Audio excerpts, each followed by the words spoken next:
Radio Samoa. Tasilima itu Amo.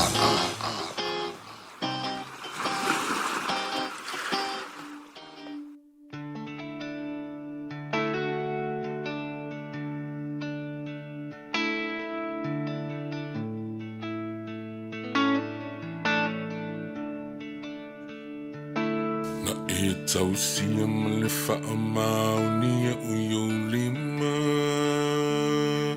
Ina ua le tau lau whaamoe moe ngā matua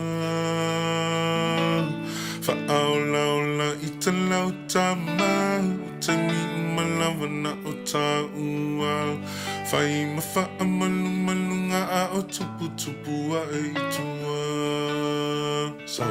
Na e tausia ma le whaamauni e uyo lima Ina ua le tau lau whaamoe moe ngā matua Whaao lau la i ta lau tama O te mi umalawa na o tā ua Whai ma whaamalu malunga o tupu tupu a e itua Nena ea, o lou tina oe Ele ai seisi e la whamani maua oe E sili lo loto male matau Lo utu ai o ai e au Nena ea ele te a oe i o manatu Whaafetai mole alufana e tu ui lo ufatu E o mautua oi ona e si ita watu iai Pe ole fale lava o so o se tangata o te tangi mai ai Fola lo saua i matai Le ai se tangata e te fo i mai ai Nena e a talo whaua e le toi fo i mai No E umautua oi una e si i tawatu i ai E ole fale lava o so o se tangata o te tangi mai ai Fola lo saua i matai Le ai se tangata e te fo i mai ai Nena e a talo whaua e le toi fo i mai Nena ea, o lou tina oe Ele ai seisi e la whamani mai ua na oe Sili lo loto male matau Lo utu ai o ai e au Nena ea ele te a oe i o manatu Whaafetai mole alufana e tu ui lo ufatu Ele ai seisi le nuu nei e nofo i la utana Ta whiwhi pe amatunga talo whai suna whaatau tana Pei o mea i sa lawala Pei e whaapito o lona whainga Tu sa pele fia o mamai o le ainga Whai fusu anga i luma o le pā o te manaia Alu Ele ai seisi e le nuu nei e nofo i la utama Ta whiwhi pe amatua talo whai sona whaatau tala Pei o mea i sa lawala Pei e whaapito o lona whainga Tu sa pele fia o mamai o le ainga Whai fusu anga i luma o le pā o te manaia Nena ea, o lou tina oe Ele ai seisi e la whamani mai ua na oe Sili lo loto male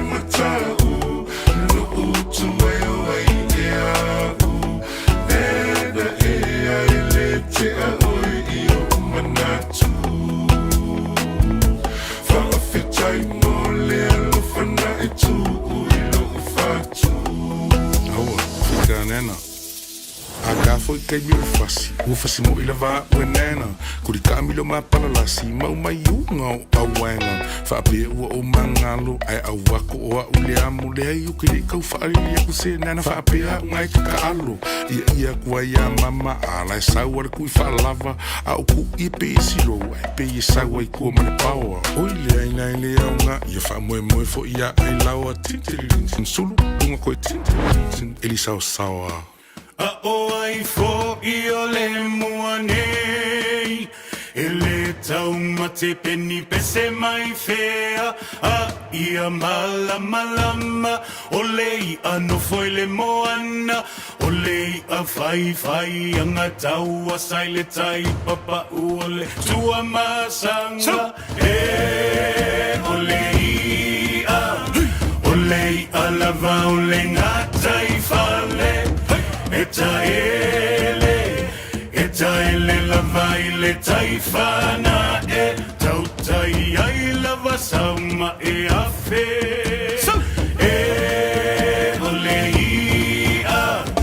olei a lava ole ngatai fale eta ele lava ile taifana tautai ai lava sauma afe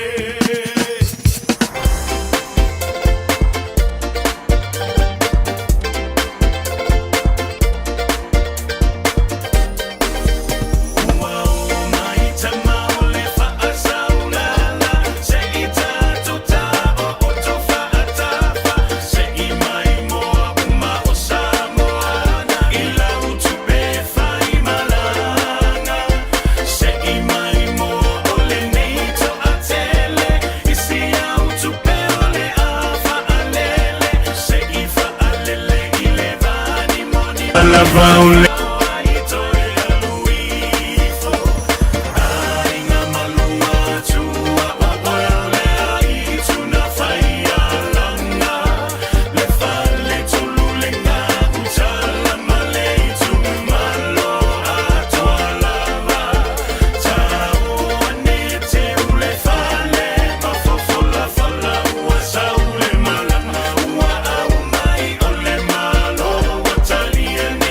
Let's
Alle tevelen la watchile radio Sam ole di vango la so la lua mi tu te nele afos fulu lua tolus fulu valu mi tu o da tan leo ling July e tasi fi filanga fa telephone to la mai mo e vola fa fun anga fol ring ya wo li ma tango fi ole aso lu sumali vani ole masino setema lua fe lu lima malo le fe yo le fiva e malo fo le on sai malo le fa malo singa wenga tu ma fiva lo filima e pe o tofi ye lo topa ia malo o to malo ya fe fo nei ave so wa so malo lo ona ole tuanga o nga le fanda ya malo ya te ole on sai le fingo fiele tulanga ya mi se la vala le fanda which la lo fo sfulu tsanga ya o tamana e fa yo e fa le la tangata yo e ala no fe tu fa le la tangata ya wa fa ole sa wa le te mi fia ai ya ale na fa o I fa futa fa o yo me wa para o fu para I malau fan na futa uma nei ana tapena yo ya wila tanto won sa ele fa mai al fa na ma te fia tu au kilani le o tanto wana fa mai ia fa na we o mai au kilani yo o melia ia tanto lava papali tanto on sa le ding va hang on la wodi o fenga ile tu manga wenga tu ma faiva lo filima ela nga tu ile fa tu ai nga tups ya yo la nga fole down fa te le to na ia na yo ya na no toi fa vevela na toi fa fanga la wa o le ala fa malostino le fa ia na e ma kwa fa pungar ki poki e fa ia mo le pon saimi ya ma fa le to na ia na ya la nga fo ina me na me ki noodles fo ia mo fa na ya kali e fo ile la kofia ai so no fa no nei tu la o le fa me li mata la I va le tau le pizza e ngale le Domino's ya o le sina fa ma venga mo tanto ma tua a we le la va kuka vili le Domino's yo e li mata la I va lua pizza ya e fa la va ile yo fa la va pai amuia o tau ali tamai o le tau te fitangi si o tau nai maua le mea na o le mea ma ko ia sola yo ma kua furia ingo le pai nga kia ia manulu mo ese ngai kunga vo ia sola ia nga ma kua ingwa le o la vai paipa e ke fa longa ko ile le pia I lo manga ala e wa ka ma fa fuile ile mo le vai paipa ai amu ia o tau ya ola e ke kangi mai le mailo e ke kangi mai le cereal e ke kangi mai le fanguingu sumali ke kangi mai le askulimi ngai maua ya ai fa malo atu futelinga ya titi mo lo tu ma tanga mai le tai ona le la si uli me fo I se te mele ma wan tu le wuta tu ma tai le ni vai ngola wo le se uli fo ile July 5 le fia na nei o mai alfa I ngona vien sole na fia ile tele o ta longa Antonio na wa marino la silsila ya malau mai mo malau tapu inga ala tanto amata mai le ta longa New Zealand ma Australia ya ngol ta longa na le ne mo sa ya ele I anto le lila tamata ile ta longa le on sa FCPC le fia la sto na ya ai ole ungo le ta longa New Zealand tolu sful ma tolu Australia e lu se fulu ma le fa to tasila ta longa e fa ile fa ungo le yeso le nei fa ile ile pole sto na o le te vai tu I to e quanta sful ma tasi te New Zealand ya longa winga la wa makwa ke le ale va ka ko ri le te mil Argentina na malolo ya Afrika I sauti ai ono sfulu ma le fitu ile tolu se fulu talo ngol molie fa yele talo lu le vaveo o le aso sa a sa nei ya o le fa tu langa na au le temile dei ile sanga le rugby championship cup o le o tu langa mo moi Afrika I sauti ile temine tu langa luan ye New Zealand tolu Australia fa Argentina yo o le tu langa da e pe ona ye lo no winga fu anti talo ngi toe Anto Manumalo Argentina ia Afrika Sauti ia Argentina ini aisi kele lava lona winga tu malu champini ia Afrika Sauti ai kele aku ai New Zealand ia Australia ile fa ngole venga se wa Australia le fa ile talong lona winga ya e ono yesi de swinga pa fa pena tele ai o le Manumalo New Zealand ia Australia on tanto want wila ile sanga vo ile le sa fa ile va ba sa mo Chile E le imaruia ia tau whainga le tātou au le manu sa moi le whae unga le vea so na se ima vai atu nei. Ma o lea ua wha mauni ai tātou telefou le na e wha fongi ei mai sa moa. I lea ua uli nei. O lea ua wha asi mai ma lewa no le awa Chile. Luas fun mali tonu iai au. O lea o le an tau sirio le tamu sanga le ipola langi. Tani malo ai Australia. E le tau sanga e lua fe lua fitu. E pitaila, o lo iai ma le tātou tamu sanga lea muli lava. O le tamu sanga lea e whaia i nā i whea. I Dubai. Ja, o le a whaia le mai lea so valu. A nga i lea so se funu mana valu o le masino November. O le nei fo i tausanga. E wha au, o le a whapelea o na whaia. I le a tau vai. E le tamu le sanga lea. Ia mai ta i tolu aso ma whaita alonga. Io, tolu aso ma whaita alonga. Pe ua koe wha alonga i la ka pifo ia ka meki a onga. Ia, na. E ta i tolu aso ma whaia le a fo. La ma whaia. Ia le a fo. Ia tālonga ia mo au e wha. O le au mua le ua wha maonia. O le au pele se umba. Ia po le au Belgium. Ia o le si au le ua wha maonia mai le temili nei. Ia o le tātou au le ale manu sa moa. Ia mai o isi au. O le wha pele o na filifili mai nai Afrika. Ia ma Amerika i saute. Ia o au la nai lua. O le a toi e le wha o au. Mo le tātou tāmilusanga muli lea. O le au whanga ina le upo punga wha Peretania fo i le le tamu sanga lea. O le tu o dai. O le ale winga ngā mea ri whanga bu.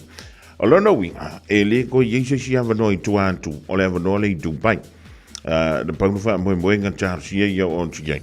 O lo o avano pea i alo le tātu o tru. Le asa awa i atu le tamu sanga leo le NPC nei New Zealand. Ia mahola mala tu kalapu i atu o mamau. Talo sia i avano le to tele. A wala vai le tamu sanga lea.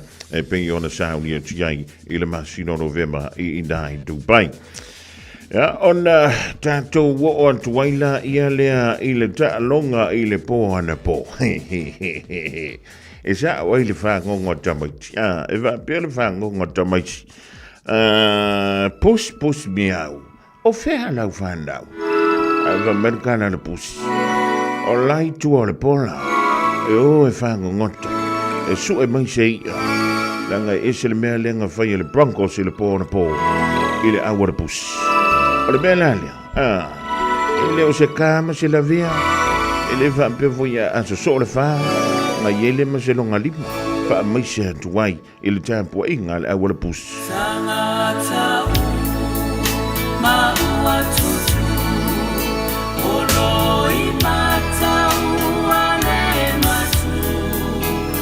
Tangi a we.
tafa pitoa tu la vale tanto peselena. Mole au tapua i nei u tanto soina le Panthers. Malena tau tapua inga fo i le asana nafi. Lagan tai leo le nei ya tau sanga ato. Maila ia le o maila ia le o le wama tua tato. Au fakas, le leika ko au fakas. O mai tapua i wa le tele mato pepa matamata. Le la fa ava no tu mo o tau fu le talonga le vai sfo. Wa le foto a fa le fiafio sa. O le vai sfo. Le tato sa ilinga champini le da. Wa le au ia le au pepe. Wa le vanga fa malu Antonio foi. La wa le vana toi foi na yo la to bainga. Wa foi le nei foi to sanga. If you feeling nga o wa. Mo wala no le riva nga le aso. To le no to ima fa so foi ma le fionga le au pepe. O le tūmala unanga a le TL Marketing DG South. Ma le tātou pepe talo loa nā le talo fa voucher. Fa talo voucher lo fionga le pepe. Mahalo, e le o kou mawhauwhonga i le wakup. E siare menga kou manga ko ngaku ma kou manga o ngao ye. E le umangi saha skimi skasi le pepe. Fa pelo ya tu le. Pa ia o Samoa lo mafuta mai le tātou po kalami le nei aso. Wa sanga ese fo le nei aso i leo a o lo si fonga mua pe ese me mana ia na tupu i le weekend, ai a fai o lau au leo wa sao atu le fainu. Malo le tapuai. Pau leo lau au ni tau sanga o leo wa tali mai o manaunga. Awa le mele sa ye ko kansa ai longa ngale le se loko se o ko wanga i le fa peane e mai maure kai miole ole Tigers o yamina ole Panthers i le ole Broncos ai un fa pe ole hai fa sala makap king ke le mako kamala hele ka ai ngalo ya auto ka ilo pe si comeback team in the world pe kusa mo Broncos ari le Masalo pe kai kusa le ka longa len fai ma fai no voi le fai a Penrith ma to au. Ile fai no nga Le voi na alu asia to pese voi le umale afa mo le mana yo to pese. Ai umai fola afa le afa muli wa pa ulu. Ai e te loi. Le ole la matu tapu ai la kai e te no le mafuanga o le mavua mantu le coach New South Wales lento vatua ta sanga ni le matu le malo le state of origin ne tau sanga ono to mai ofa le 4 million na matu coach watu le la final to wa to te le ronga ngale le coach New South Wales Blues le fa to au le wa no to pai sa le ya la fionga le pepe ma ko ve kala ngo dunga siri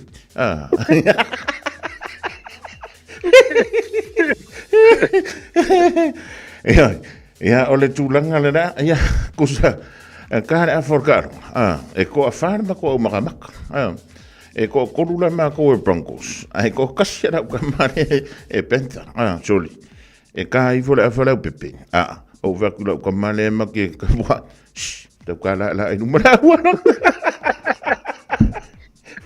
o ai nga kunga so le anu la ka maka ko irpa fa so ora foi irpa ri fa per qua i por mo foi forpa inga wa ka nga fa so ko vai qua o le o ki me le rasa ola ka male au le penta so le fa ya nga yela ma ko mari nga sa fe le makanga po ai mai e sar ka ale mera wa kupura we nga pa sikoa ko e luaku sikoa ia alo male sala so le nga ova le ma se le or kan pa wala orgaka e lua alunga popungi e foringa e kami we lo foi ona kapua a Penrith wa ma Sandi le malu. Ia. Ma sandi le champini wa fata usanga so. E pe ala e foule le ngona le au le faino. Te lo ala e faisi to te le lau tia i le talonga na po ia ai lua o usu e whaingaluenga le Aristotle Io. o nel foi la le va veta ele ona ia matou au o le o matou le to mafau matou ta ia le ala fata o tia meisi au ia io au to te poli tato fai tala we e to e oso foi le la ai tatsia le to Broncos ali ua vai se tele o tausanga o tau mawhai ai le to e tau lau le o va moi o lau le ia Melbourne se o tamai o masangi le final ia le final tausanga tenei ia o la ho la ele la tu tatu nunga tonu malo tausanga ni ia ala matou lang watu le perfect mana ia lo ofu pinik ai tau tal fe ngai male ping to pa le tfalongo le celebrate la stona ni ia o le tulanga le da ia ele nganto ile o le lanu piniki ia o le lan mosi au le mata alona po ia male ululi ia o le langunga le maliu pe afai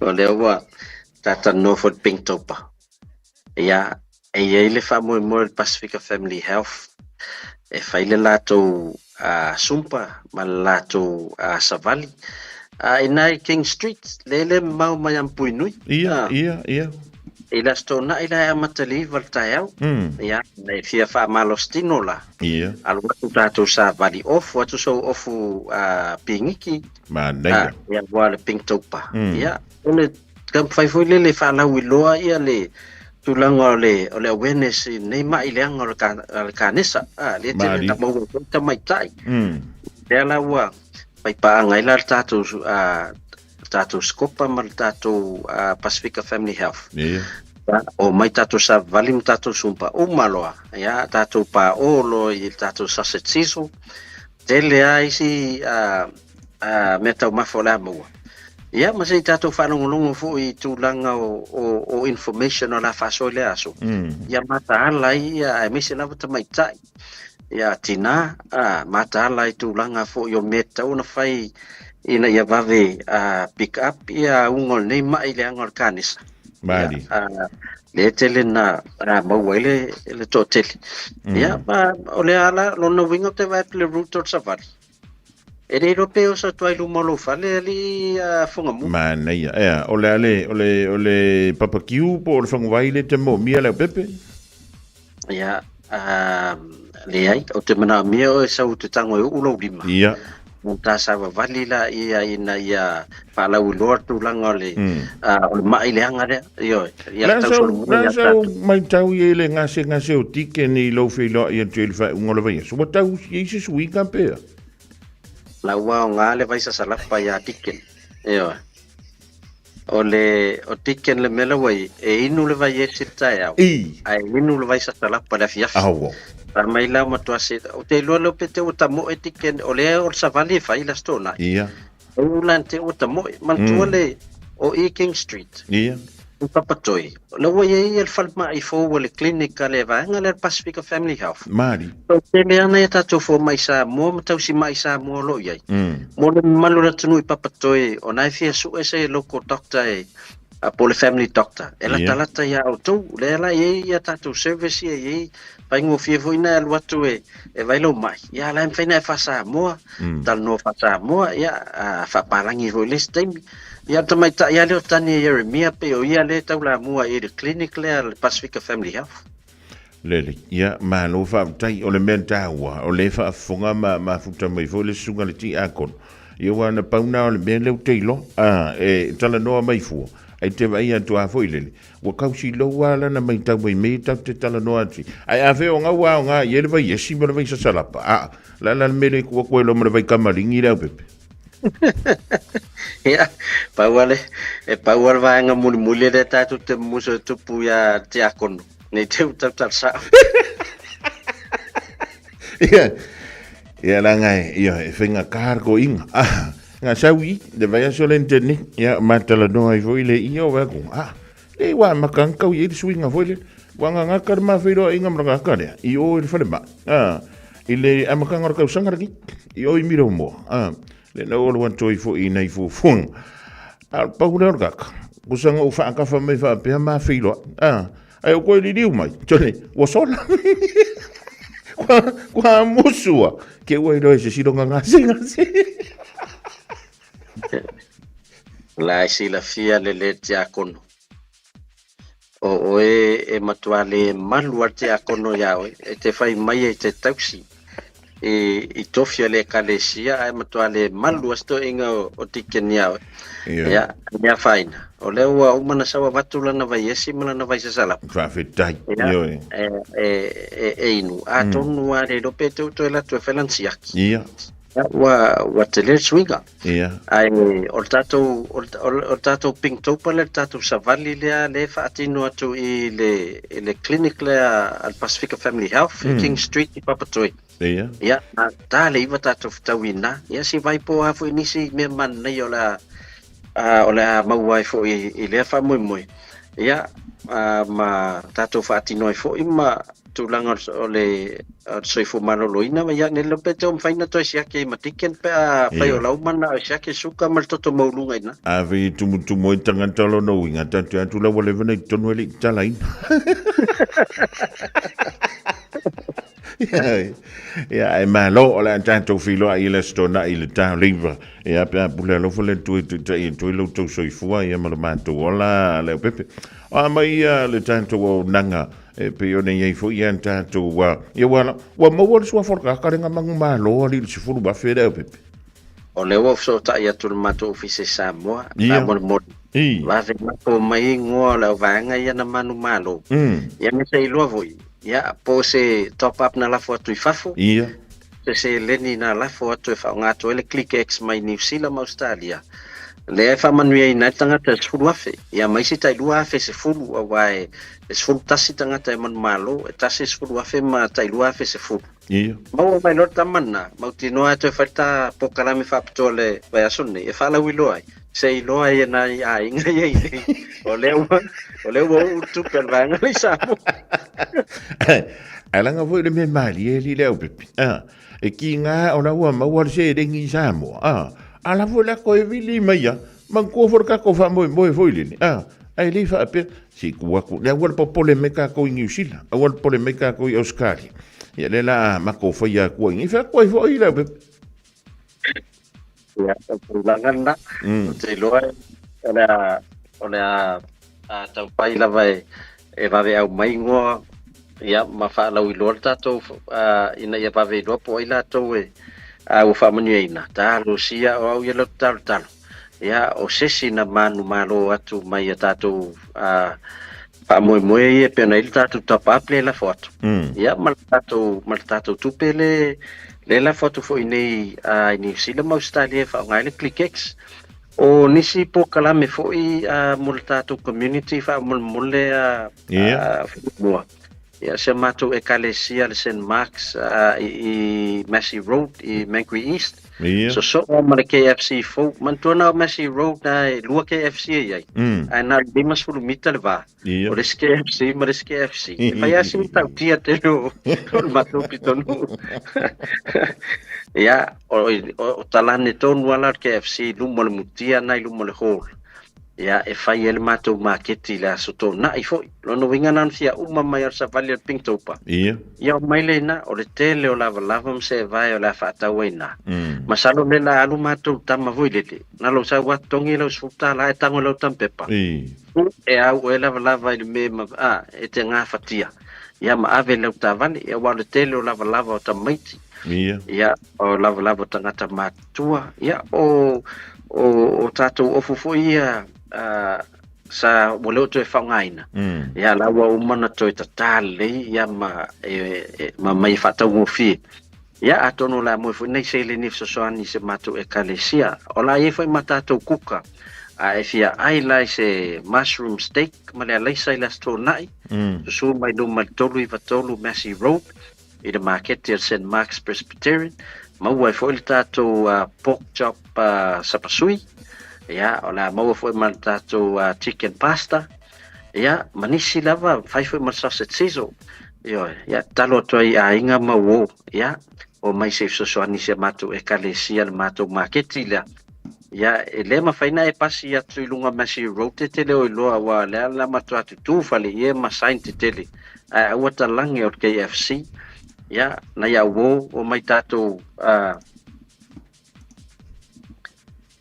o mai tātou mafuta i fo i le asto na ia lo nunga la tele ana event e involve la sto na ia fonga mu Ma lo fa tai ia ua o ngā fo ia le ta ua le soa fai atik. Ia wa le utei loa la asua tu tiken ia ma vakusi usole ia vesta. Ia lesta. Ia vantu alpa ia isu afa. Wa le si foi ngā mai le oiloa ke le sisi. Ngi ki ia wewa pe o kolengi sa ka longa. Ele i pawa ele pipisi de mai o lo o maua. Oi loa lesta la fionga ia mataia. Ia. Ia. Ole prop na le awa madisi le mazen mato fa afuai. Ia e fai mai ala mataia. Fai mai o fiu e fai gakangi o seu ma. E sau mate pe prop ar farau la. Ola e fai pe a seu manu la e fesi o fa soli. Nga fesi mo la o kamanga. Wa ka fiu I ka mai. Mal va ko le pasil por. Ola e fai pe la ko ola ko le fesi. Ai le no. Ele e ser prop e ser fesi. Ya, apa yo mafuta mai na usually ele nei aso, ya, o mai le asto nai, tatu sa vali pingtopa. Ya, na fe mai le fa mo se mato e kalisia. Ya, ola se tu pele tanga. Ya, ola se meta ma fa tau ya po nai lava foi. Ya, ola mai sama, mana mia mitia fuma offer sama. Ya, te no fa se te do lava na le la mon mato marketi. Ile aso to nai. Ya, mo la to wolo fisilingi al tulanga tautua titia ma mangutia ya lea lo avanoa le fitalenga titia al faingo quotes mo ngaluenga I Samoa ya ai fatau matu bluebird lo novinga e supply matu materials ma mea paua lau me fai or su lau ka muta I Samoa mai le lisio materials ya te le tau pole ala fo se tupe te lu fafsanga yam titia Baptetia na wa ato umala oka au te pole dongi loa ai ki liva le bluebird I Samoa ya male a fionga foi a manguti ela na vai esi ya mala na vai sasalapa mala na vai tamalingi ya o fe lolo ai la to le nga solo me fatau ya ona lau fai mai wa vava ai foi o tele na manui ai foi ni si o la to a inga ya o lo mau foi tu langa mai il tino ya mo la to la fie lo tato fale mo to tato ba yo nei le mo to Samoa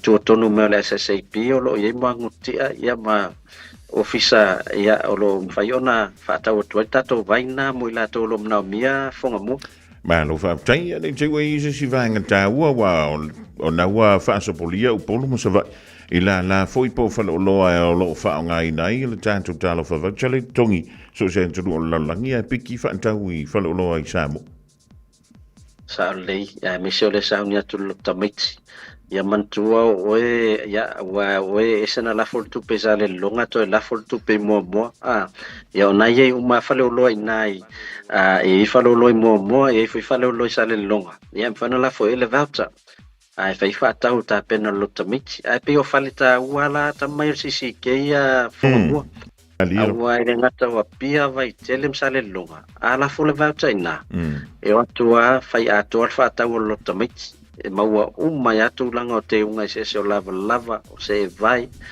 ya ele ngata fo na o le Eveni Carruthers fa fo na la fo tato talo fa voucher o le telefo fa lo supermarket e tonu no malal fanga fonga mo la fo maua ya lava ia tu sai tate mai ta wina le melana o tu Samoa ata mo tu fa lo saina e tonu no so o supermarket ele na me ai la ho mo ya o lo ese o lava se vai ya pa wan me falo ai ngezamo o mo siaki na supermarket na tato no mato ta wo sale longa mapia vai pe mo ina me lo tomit ya ta se le voucher al watu fata ya me ai fata we malava se vai ya e al lo tomit na le to polele se stulang ya e fata telefono mo mato wa no ta mo na mo si update ni va yas ya ma ola sa ya ko pia wata mata ta long yo te fio lo rima tanga leva no na paulo va enga le to musu me su kana ti akon o le te vai tu foi mai e ma faina ia fai le sounding a lo to le fa mo le sto dai ai le mo mi ste tusi e wa telo o ila e o fie tuelo ia mle tanto pepa o le vai o le tamalin ia e totongi ela na o nanga faifua wa o le tautua na sunga tia kono le we ne vai e anga ko ngura pepe tai le tofa tai tofa wa te loa e lai titi tau te tusi lo le nga le vai ia fa mo mo se fo malolo ina ti akon ai fa tai tele mo le no le eu man vi o fai van nei aso fo mo ia so I vai ai e se me voi kasu e ngi ke kusi ngi me fa pe o la voi e fia so I fo malolo inga la nga kari tiken o le ke o fo kai kari ia le o le wono mala fa bidu tu te nei ia le tu lai tasi tu mala da kana le DJ Sam le TL marketing le fionga ia le pepe tala le ne olo tasi limono tolu fa olo tasi limono tolu fa numero te mo wai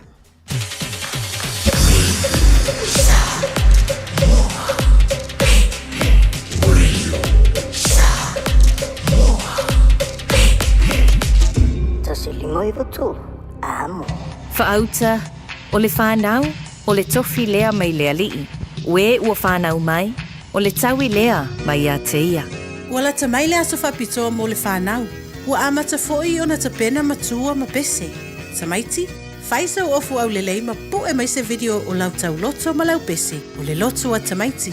Lafo mai I le radiosamoa.co.nz/White Sunday. O le video e tele ana reactions I lunga o le TikTok a le Radio Samoa o le amano malo I se whaailonga whaapitoa.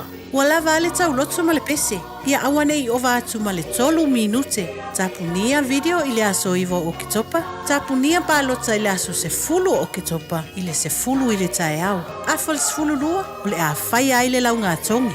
A mata lafo mai lau video I le aso lua sfulu lua o se tema lua afe lua lima. Matu ai o le tala lena, te pena mai lau whanau mo le tātou tauwanga.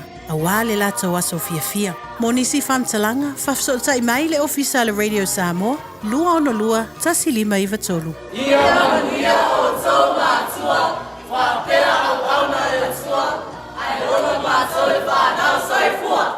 Mo tupe whamomoli Samoa, mana tua loa le Pacific Easy. O lo whaua pe le tātou whapitoa nao le 5 tala tongi pe ai whaunga ina le Pacific Easy app. E whaatino ai au tupe whamomoli mai lau telefoni whewe ai. O lo awanofo le tātou direct transfer, ti posi mai e lau tupe le tātou account, ma whamani e ne fasiri lunga o telefoni. Ma whaatino la foina o lau tupe, ai inga whapitoa. O le tongi no pidio le vai, mo li, te ngā tupe so se whale tupe Samoa, pe to tongi no ngā tupe e le nupi wha Samoa House Corporation, o le Samoa Land, ma so se au tanga Samoa, o lopa whai na whaatino uma i le tātou au nanga o le Easy Pay. Mana tua o whasoponia so se vaenga ni usila yo tātou lala, o lo awanofo yo tātou fise tolu yo tara o tāhuhu mamangele. Me wha ngā le Pacific Easy app po le direct transfer, me wha sawa ilo taimi, ai sidi ona wha sawa inau tupe ua taunga tāle penisini. Mo nisi o whamtalanga bala au le o varu se lau o tasi ono, po numera masani au kilani o le lua fitu ono fitu iwa fitu wha, ma le lua fitu ono fitu iwa valu wha. Pacific Easy, o la ba anga mo tupe whamomori Samoa. O fia maua sau ta vale po sau piki apu, ai tongi ta iwa yaso, lua va yaso, pe ta imasina, o le sleek cars o le a maua ai le fisoswani. Ua ta pena le au whainga luenga a le sleek cars, mo oe malo a inga. Aua e te popole I se mea e tasi, te tala fitu aso, mai le sfulu I le tai au, angai le afo le ono le afi. Tele la lai au kilani I saute, mili mai loa, I le o lua tasi faa, fitu lua selau, po le o lua o, faa lima, tasi lima tasi.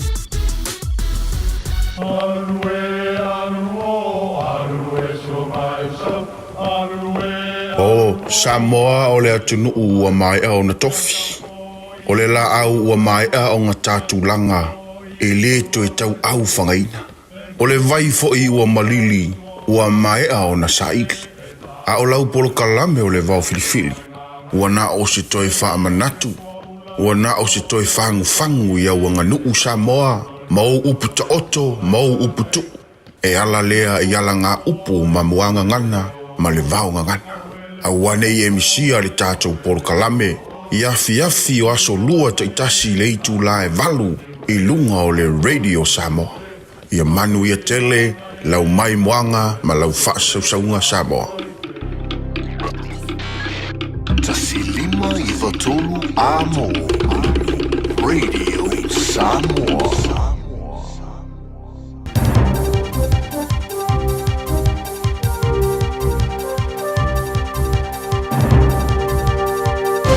In this update, the Prime Minister says New Zealand remains committed to the peace process in the Middle East after Cabinet's decided not to recognise a Palestinian state.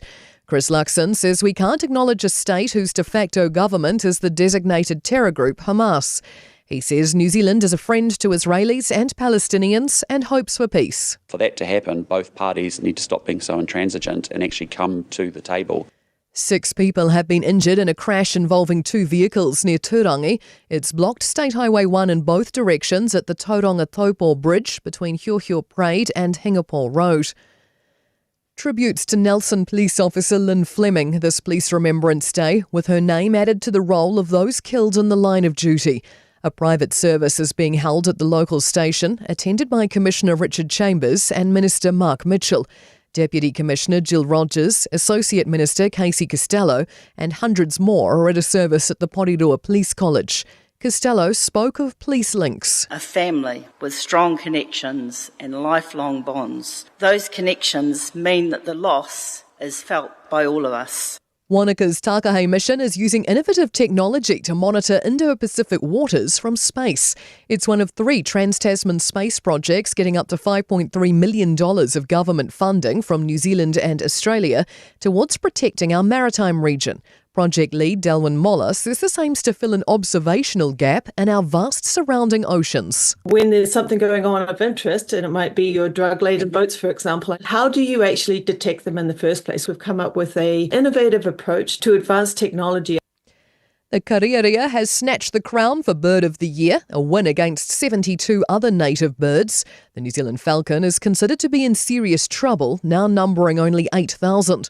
Forest and Birds' Rebecca Hatch says Kiwis value the award. We had over 75,000 votes this year, our most successful year outside of 2023. Just amazing to see how much New Zealanders love our native wildlife. It just shows that nature is a key part of our New Zealand identity. And that's news. To sport, it's the golf fairy tale of New York. Despite a tough time in hostile territory, Team Europe's won golf's Ryder Cup 15-13 over Team USA on the Bethpage Black course. Team Europe captain Luke Donald is in awe of his charges. Couldn't be more proud of these guys, what they've gone through, how they come together, how they're playing for history, how they're playing for the people who came before them, and now they'll be taught for generations to come. Penrith League star Nathan Cleary's put the NRL on notice. The 4-time defending champions may have missed out on a 6th straight grand final appearance, but the Panthers will be back stronger and wiser next season. And Lulu Sun's triumphed on the WTA tennis tour in China and is poised to rise around 20 places in the world rankings. She's currently at number 146. And that's sport. I'm Scarlett Swetanovic. Radio Samoa. Taslima Ivatol Amo.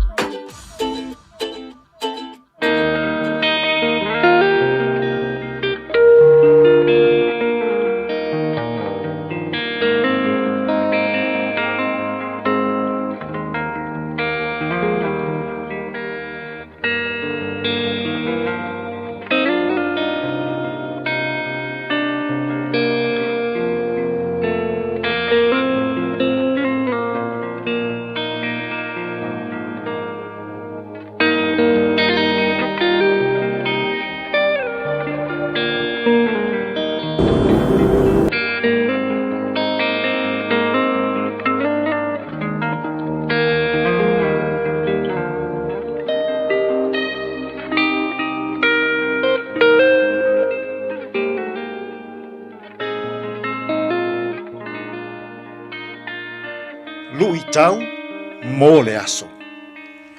O le fua e te fua ina atu. E fua ina mai ia te oe. The measure you use will be measured to you. Luka mata upu e ono, a olona foi upu e tolu se fulu ma le valu. Ia o tou fua i atu. E fua ina mai ai ia te o tou. E fua i mai e i lātou, ia te outou lava. I e pulu pulu le fua le lei. E lolomi malulu wina. E tumu masolo i tua. Awa o le fua e te fua ina atuai. E fua ina mai ai ia te oe. O le fua e te fua ina atu. E toe fua ina mai ia te oe. The measure you use will be measured to you. O sea o onga lawi loa le neia Yesu i lana launga i lunga o le maunga. O le launga lava ia Yesu i lunga o le maunga. O le anganga atoa e whaatatau i le mālo le atua.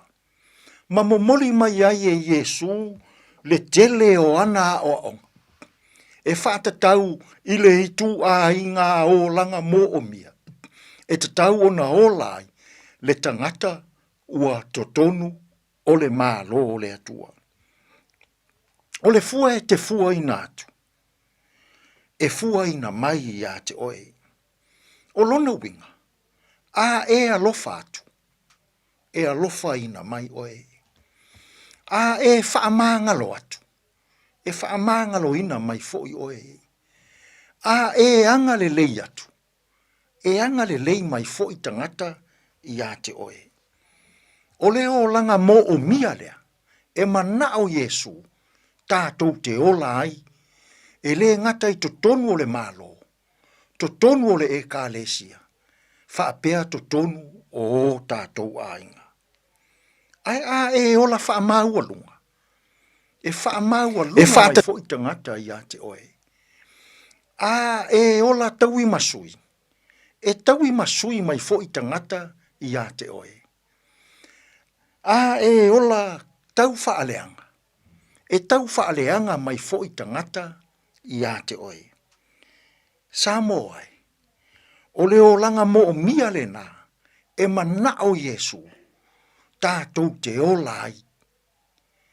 O le ola loto alofa, o le ola loto whaamangalo, ma le ola aanga le lei. E mana o Yesu, e te whai atu le mea le lei. O le fua le nā, e mana o Yesu, e te fua inatu. Ia e fua inatu, le whaamangalo. Ia e fua inatu, le loto alofa. Ia e fua inatu, le anga le lei. Samoea. Ai a, pe a se i e alofa atu ia i le ne yaso. O le fua e te fua inatu. E to e fua ina mai i a te oe. Fua atu le loto alofa. Tātou te talo.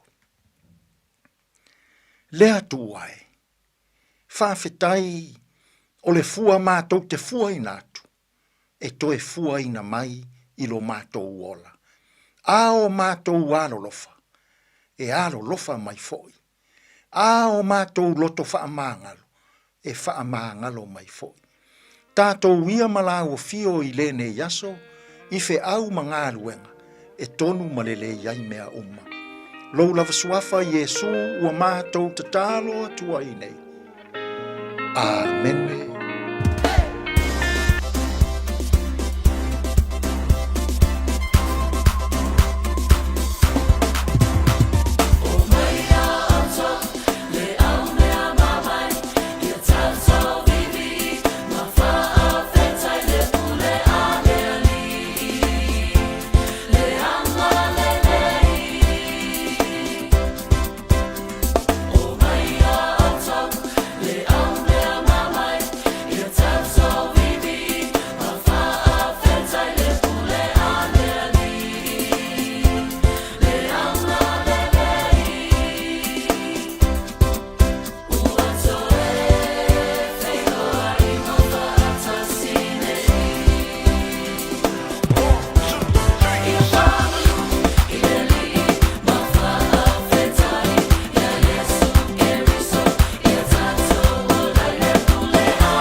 Siwa mali na le utalo we fakasai le peninsula in tata tu le vai ngola woli le pese o fa ngoina o mai o tau e tu lugan tu ile tatu polo kala mena le utang mo le so pe o da fonga tu tapina e le sunga il fi au ya reverend e ti sone ngafa la to mo se fa ponga ile a woli an tapa an tatu woli le lo fomla le yo le tua ya fa o le tama tu ile vai ngola woli le da sa fa fonga le tu e se a wada tu le tatu tala i vai fanua e mo tala tala ngala ngana peritani o le dia so nga fuala toa so lus fuluiva o le masino se tema toi tasile so se tema toi o le so antao o le tonu mai le afo o le masina au le ya o le tou sanga le masina o ke topa a matalia le aso lulu a so ni e algo ka ko o le langa o le tamai tina fana we le masina o ke topa oi o le loto tamai ia o lo o fa wa pele tanto to vanga na o video pese po le to loto ala tanto wala le ole fa nga television fo e ma fa ye ma le tanto se yo le video Italian reactions in lunga le TikTok o le video samo ala fa pele ona man malo in fa longa ua saunia o le uteva va i tu lunga i tanto tala mai to tono New Zealand e le o kele ngi fa le ton ai ai ia le afo le fa la vitele le tula i mai e inai fe foi e Wellington le sa va pele ona mu se fale e le tau sanga e afo e le ho ko so la ku le afu ka ko fa mau mo le sai lunga nei ia e wilia o le tangata na mu ai le fale o le ta u mai o le tangata sa mo ai o le tulanga fo ile le ia le afu le fa no ona o le sa fa pe mai o le fo isa ia lona mo lianga sa ia tonu i oi le ofiso leo pesa su e leo ai le tupu mai le pe fe le ele nganta ile ya ole fo isa ya solia le tula fono ile masina o ke topa ilona so sfulma tolu le tausanga e lua afe maleiva ya mai sa fa pelea ona yaise tulanga sa tula i mai ai ileali le na fo i vitau ja, or fa matalanga le sa ulunga i fa mai. Se funu ma le fa tau sanga. Ai le isu sunu wina i le nei ali. Le ali sa moalea. Ia le Loafers Lodge, le na mali li waitanga te to a lima. Ma fa le anga ina umai ia le fo i fale. O le fale fo i le maututongi i tangata. Sa ia tau mawhai lea, e fa o ia le maliu. E se ali i talavou. E tau wala maile i seanga ese. Ia, o le nei a li talavou. O le awa iai nei tutonu o le tolus fulumona tupu o na tausanga. Ia sa wha pelea o na ia wha ilo antu le mtanga aluenga leo lea tulanga. Ia mai sa wha pelea o na wha ilo antu i leo. Ia le tulanga sa tau mawhai ele nei ili. E wha o antu le manuanga i anteia. Tau wala maile i lea a upenga e pei o na outau.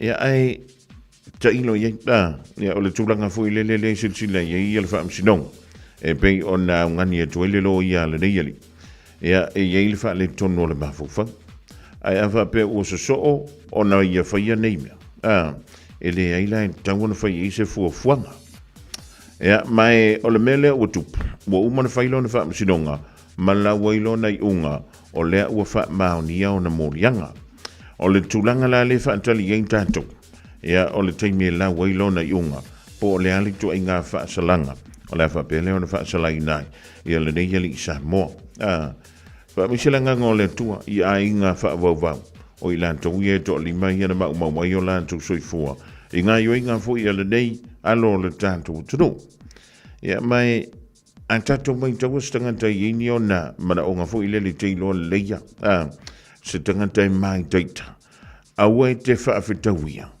ai sa ili so swan sa ili fe so swan mawai ia le to'afi mali e mai mawai le to'afi le mu ai awe te whaafitawia awa o le mea lai tupu ia o lono winga e ke le a whainga e ono a whaina tuai mo tātou ai vai tango e wha maulalo le numera la pe a whai o nei istanga teitei loa e maua le tuai ngā tūlanga le na o le ika wha moi moi ia male makua mai kai kalawa ia ma wha leanga i fwoi ma mea tō tino ale tau a hinga ioe o le mai le mea nga e le wha pe fwoi lelo le a tuai a se i whai e ia a whai kasi whai lua wala wa kolu wha le aila o le wha mele tu la fonu tau na ave i la tau na e siaki ioe pe i se mea o wha le tonu wailo la tu soi fo malo loina wala au le numera le healthline o valu se lau ono tasi ono o valu se lau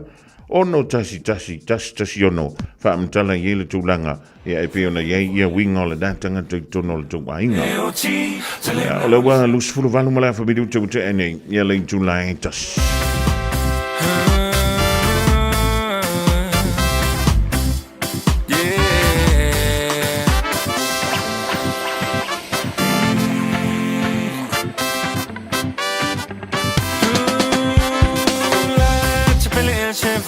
mole fa chali mai e po a e na te unga fai fa avale so ona vali la mo mutu ai le vali male fa e che le vali le na o me vali le ta se fe so ya no foi le o si se la va o e o ti se le na o le sa su ile o mai ile na sala so ya no foi le o si se la va o e o ti se le na o le sa su ile o mai ile na sala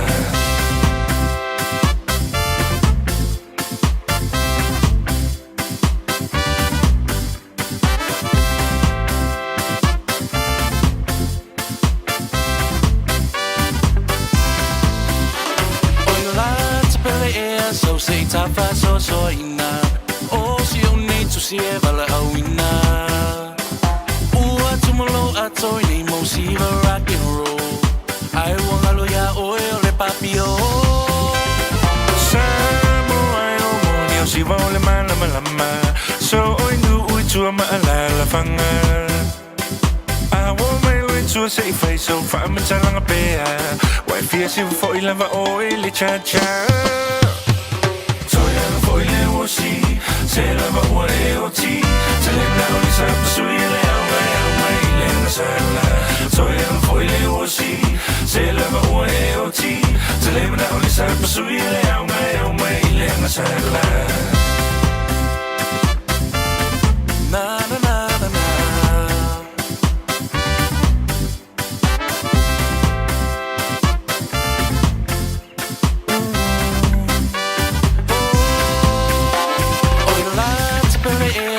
sei ta fa so ina o si o nei tu si e vala au ina ua tumolo atoi nei mo si va rock and roll ai wanga lo ya o le papio samo ai wa moni o si va le malama o solo inu ui tu la fanga I want my lo tu sei fai so fa me talanga pe vai fia si va foi lava o le cha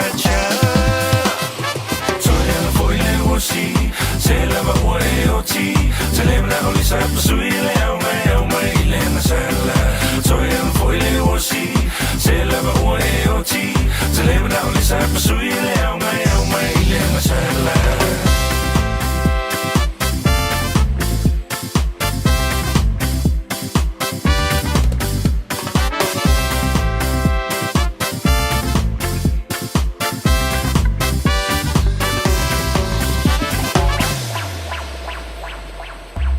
Si la fia e iwa te si ma le tolu wha miliona ta la le se leni ale UTOS ua toe wha sa fua atu i ona sui whai unite i le lua o lua wha. Fai sau teu ngā tupe e teu whaafainga luenga ai lau se leni ina ia vave whaatau nuu se wha moe moe tā ua a lau ainga whaape e kālesia. Whao ngā au nanga le ANZ po le talofa voucher, le M-Tala, ma le My Cash e ala i le Click X. Whaafsotai mai le ono valulima lua ono iwa whaiva, le www.utos.ws, po le e-maili o le info@utos.ws, po le Facebook, le UTOS, le whaaputu ngā tupe teu whaafainga luenga o le mawaenga tausia Samoa, teu whaafainga luenga e mātou lau seleni, ai sele sele e oe le manuia.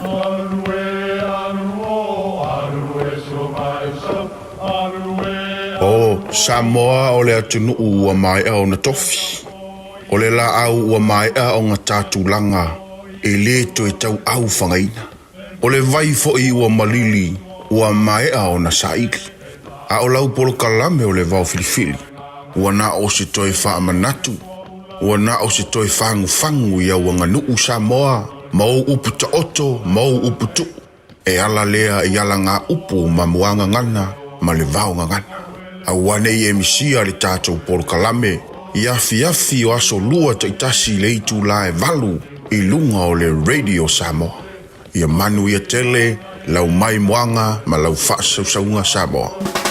E fia le moana rental se whailonga antula na whabitoa mole masino se tema o ke topa ma Novema. E luse fulu paseni o le apa uma walano ai le tongi o tavale. Pe a tolu aso pe silia to foi le umi e te whao ngā ina ai. E mawhaiona piki le tavale mai le malewa lele i whaleolo. Po o whangali, whapelo tātou ofisa au tui ala fua. Pe momoli e to foi le whaletali malo o loo e wha mautu ai. Ai ngā whabitoa. Olo iaia tātou insurance cover e te fili mai ai. Ina rei tupu se whalevelave. Ai olo iai le puipuinga. Mara tuolo yele tātou account i Dusila, be la fo sao fo i le Moana Rentals, e whao ngā i le Pacific Easy, be whao ngā fo i le credit card, e whaatino ai le tongi i nolu sā. Mori si whaamtalanga wala au le Pacific Easy i le ovalu se lau, o tasi ono, po numero masani au kilani o le lua fitu ono fitu iwa fitu wha, po le lua fitu ono fitu iwa valu wha. Matalo sanga e transfer oe i le Moana, be asisi ane le Facebook a le Moana Rentals, po le tātou pengata whailangi o le moanarentals.com. Moana Rentals o Laupaanga e taitoloina oe au e malanga asiasi i Samoa.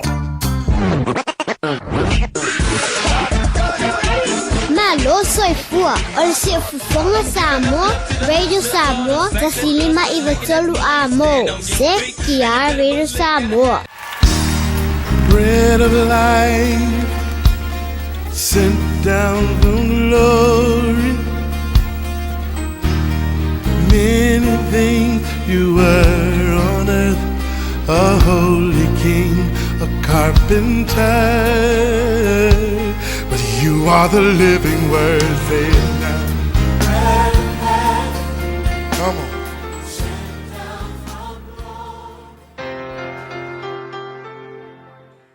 O te fia whawhiloa i tātua tunuu i le amatanga whai o le yaso i le lofa o le tua.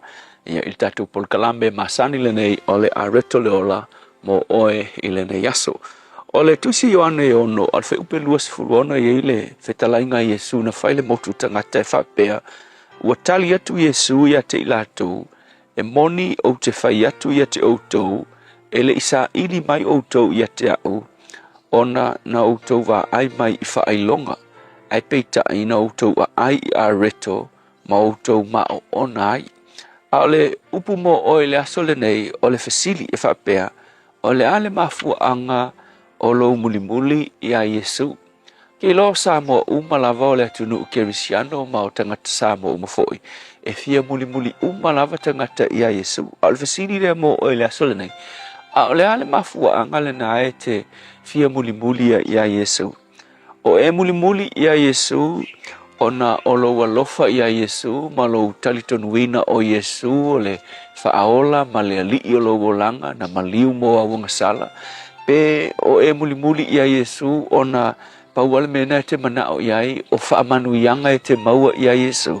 E iei le tala sa le iei le whaitau le na whaitau ina nei i tangata na mulimuli i a Iesu e ese le loto na mulimuli ai e le o le alolofa i a Iesu.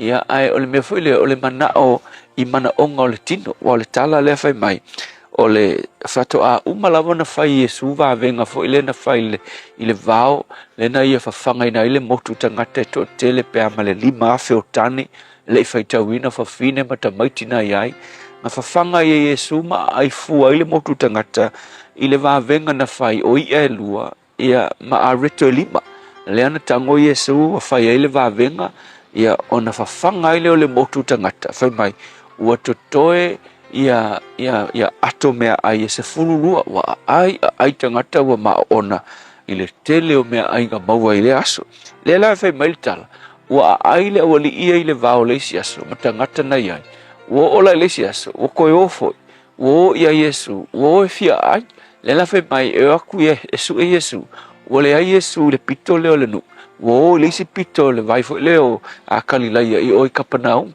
yo lo le wali i va o ia o lo su Yesu yo akura maua Yesu yo mai lo tama fa Yesu sole rabbi wa nga fe nga maliu mai ai nei man ko tama ia su e mea fo i nga me le tino e fia ia e o le popoko e ka falaka le la ku fa Yesu mai maliu mai nga fe ari inge ala on kala Yesu o yo le tuanga kisila fia me fe mai tala Yesu vai o ko kisa iri mai atea ele ona u ko ka kongu fa ilonga ia o fa ngo fa ilonga ta o toi o le alo le tu ai onga u ko ai a reto ia mo ko ma onga pauale me le ko ke o mai ai ngisi upu ko so fa mai Yesu vai kasi al me le ko ke mai su ele ko fio ile o le fa fa a ko nga me ai le la o le fa ngo ngala tangata ia pe a fa inga muli nga me ai ina ua fea ngai la Yesu masawanga kelo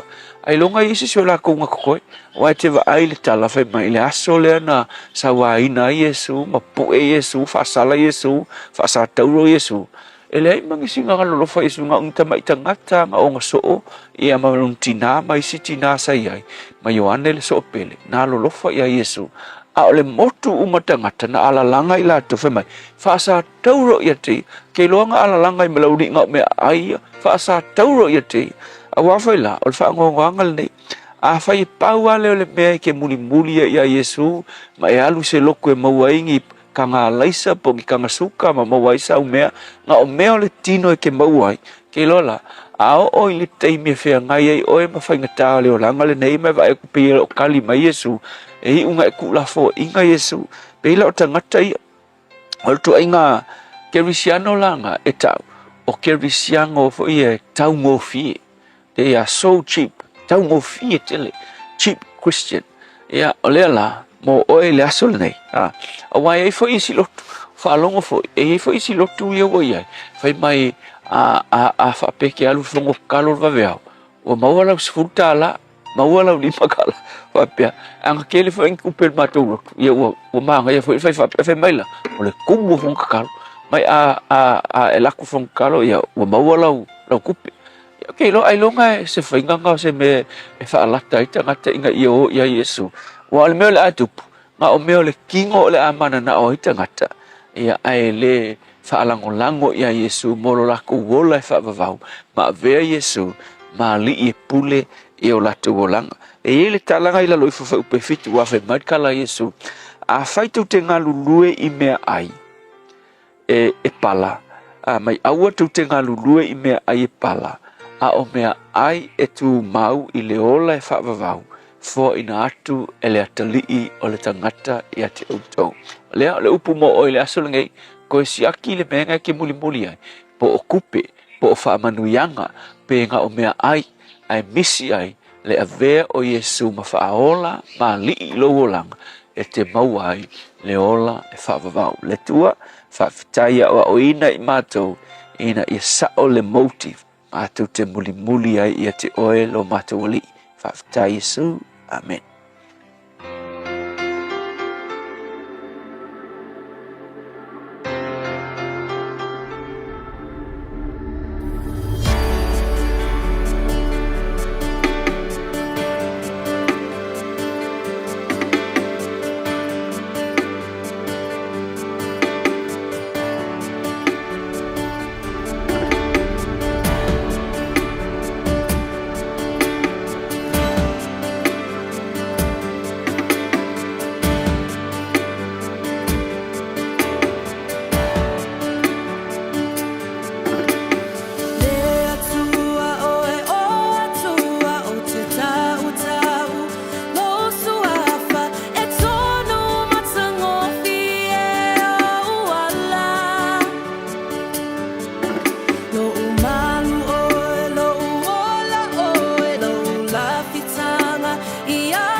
Siufonga mali na o le Hallelujah Worship Team o te peseling o le vinga na o le tua tolunga tuai.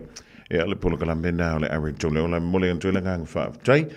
E le sunga i le whaifi au ia pasta la whaile kopo le Assembly of God i lano i savai. E mo le tātou polo kalambe i le neifo ia sunga fua. O le atomusa si ona whaapoponga teimi masani i le aso a tai au. Talo fa Samoa. Wa ule ne yo kas futi alu. Awal sui ya ngila wa le kio. Aeva eva mai ina se furu lima iva kolu. Amo Radio Samoa. Bevela a. O le sire o tātou wha sirasilanga lau tonu mai le official Radio Samoa i le amatanga. O le rifo i vayaso a wala vale longa puia li i o lau tau pa ia. Malo o tau malu nisi fo i o wha moe moe. O le afa pele o na wha tonu wina i nisi fo i a au unanga. Mole nei fo i vayaso wa la sila fia e lo o topa ia ma lo o topa malu. E pela mo basi ai ala tato fa linga mo mo le tusi o le va filfili a toai ma le tusi o le songa a faili maua sa lominga o le la wa tala foi to o le tato wa la leo e foi o la fo atu i le to wa tudo. A uringa lo sa lominga o le tusi o le songa fa tasi ma le lominga o le tusi o le va filfili. e mawai whaalupenga o Samoa. I si sifo tutuila ma manua o nisi o talatu o Samoa. O alanga upu o le matawhai o le matai le whainga o whaalawe pe o whai poiponga ma liu leo siusingo a inga pe sila whainga o Paulo o si whaaloalo whaalangingo i kālesia ma le tele o langa ngana o whaalolonga. E na o le fitu se fulu tāna le tau na o le fisalava o le Radio Samoa i le tolu pā tolu ono Hobel Avenue Manukau e maua tuai sa ula minga. Morisi whaamtalanga wala mai le lua o na lua tasi lima i watolu. Lua o na lua tasi lima i watolu. Whai le leila walu i lunga o penga te wha i langi e mwhiuna e alu iai o na tāle i lalo le shopradiosamo.co.nz shopradiosamo.co.nz e whai mai eila o kona kiliwa antulea i so se tunu o level laulangi o lo e no pia iai.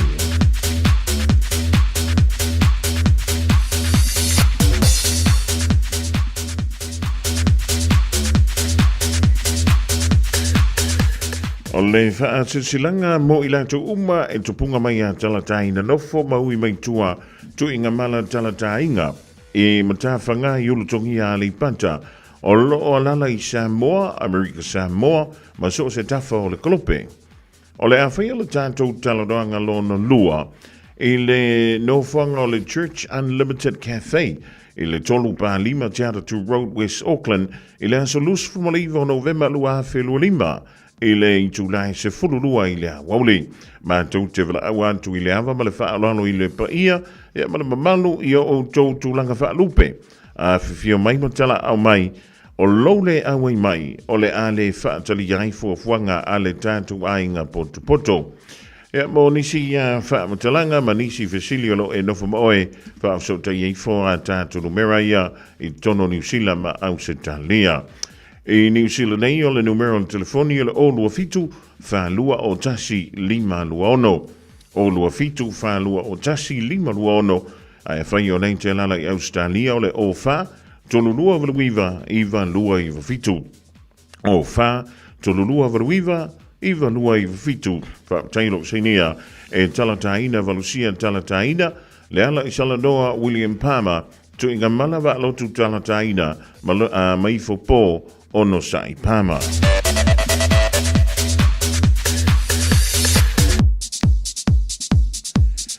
O le tātou tauwanga mo le lotua Tamaiti.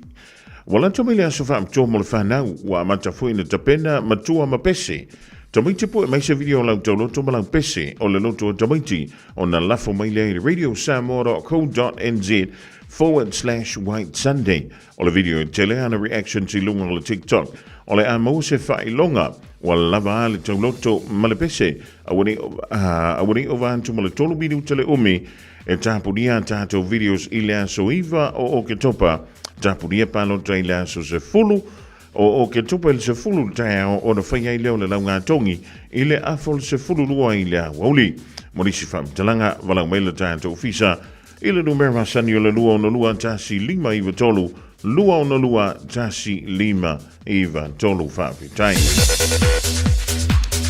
Ma le tātou whaasilsilanga mo le muli o whapitone i o lo whanga solo i le tautoma unanga lea a le whanaoloa o le Fruit Shed. Pusa pi Supo Pasifika se lau lima whanta lai vaiva. Pusa pi Supo Pasifika moso whalawlawe se lau lima whanta lai vaiva sene. O le ele pusa tayo apala haiti.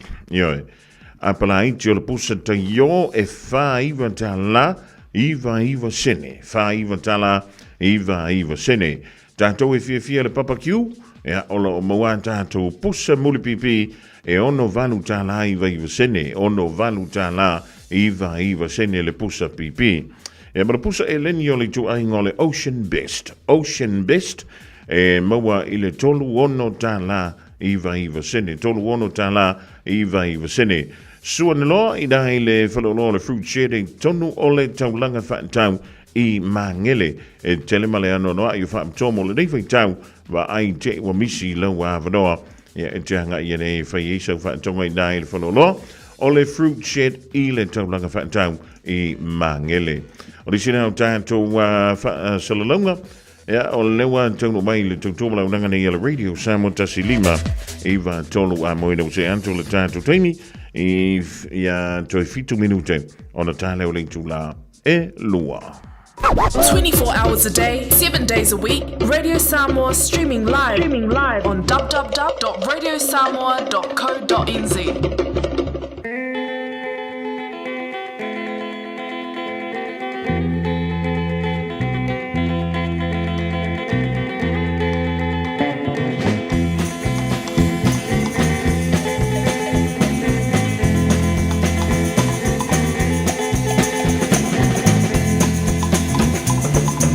Pesale nei fatumoe ai uai vai uai via moe dar fai la ia la mai pea I say yo pa pia a tuilea ua o tali toni la pa ma homi wa me noi ma wo moni o te yo o te ame foi leoti a pai uai pia but the smile io Tamau left to Lima, all night to my Samoa, my New Zealand.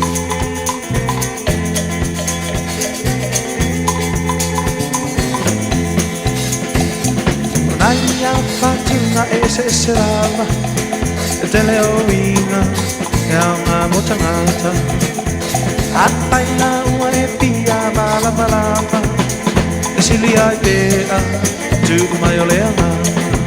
Ua tani toni lo pa ma homi Ua mea oe ma wo moni O te ioe o te amene foi leoti Apai ua e pia pia Pata smaila ia Tamau lepe tu Lima E mai Samoa mai New Zealand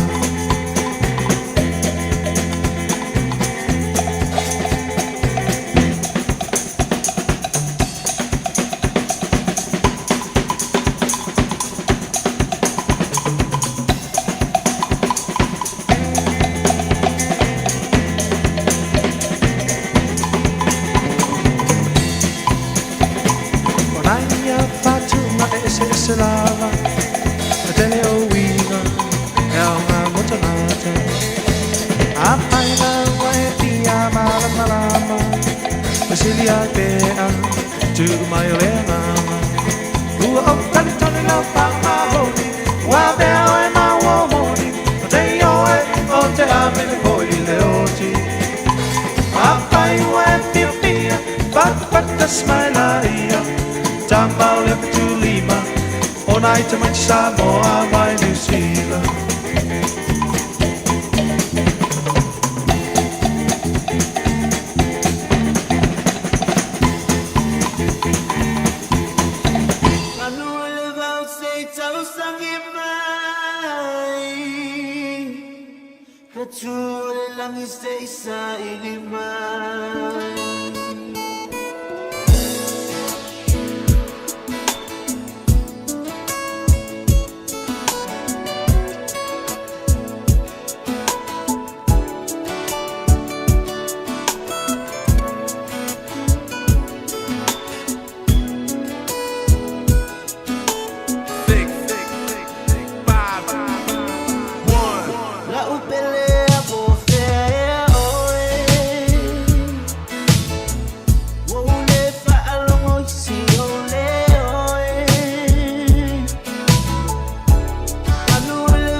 mai o tala ni mai Aotearoa New Zealand mo le so tai amoria. O le taule lea ua whamao ni o le moni o Morianga, le whasi o tio tanga te tō lima, le tutuina o le awhi, le whale apitanga le Loafers Lodge, i le loa whimare le futolo. Sa whanau Wellington e sa te siane le tina o lona tu amalona uncle i se nu o lata i a pia i Samoa. O esa Rona David Lolonga i lima su tau sanga sa tau fia le whalau loi no lona ingoa. Se i o mai lawa le stonda wharaile te luai, i le sa whamao ni ai le whamastonga o na Morianga. Sa te ina Lolonga i le aio sana nga sala o na mafu anga o le valeo lona mafu fau sa whai le tulanga. Ai sa whai le whai unga ia e whatono le whamastonga. Sa ia i lo lava le se seo na mesa, whaia ele tutuina leo le awhi le whale apitanga i Wellington e. E tō rima tangata sa wha amautua i le no whanga tele sa whanoi soi fua. O isi sa wha amanu olia e au fia i maseisi sa o so i lalo mari wha amalama o whanga whale sa anu whai, ina ua le sa o ese marana potu mai le mū. O esa Rona Lolonga e loa i fo ia esa sa whanau Wellington i le awhi sa lau fitsulima. E bitai. Sa tau sia maolani Samoa o lai titi maa o ngai. Ai le toi te riu mai Wellington e li tsamara sutolo on tau sanga, ma no fwai le tau songa o na matua. Sa oina ia o maululunga i Lower Hutt. O le fo mai whapito le mafau fau Dr. Krishna Pillai, sa i whalia. Sa longoina o ia Lolonga, e le o ia stangata te mai, a e sili ato na tō sina i ta longa, musika e patino le ta inola na ki kala. O whaile le Lolonga, sa i whamitale na foi, i olona tuanga ne whai, sa whiola whaatasiana i Samoa, sa whaia whaila na mōni mau, i le taimar whamastonga. Sa i longa o le whamastonga, o Lolonga o stanga te whaaloalo toi ngō ma fia e tangata. E sa suialo na winga, ina umaliuri tina matua o lona tua i le awhewisilau i visu tolu, e le tisale marisfurua no polis fufito on te sanga. O Lolonga sa maua e a fia le mafau fau polis schizophrenia, ma tau fia i le no whanga e wawa yeitanga te ea fia ngau mafau fau i le loa whemale lus fulu. E le tolo manga o whamastonga sa whailo e fo, o le loa suluiva. Sa whasalai nei Lolonga i le tom whai wha o le oti le tamana ma fine sa la mafuta i le saperu. Ona sa yailon te tununga e le o wha maoni lana pa anga ia tea.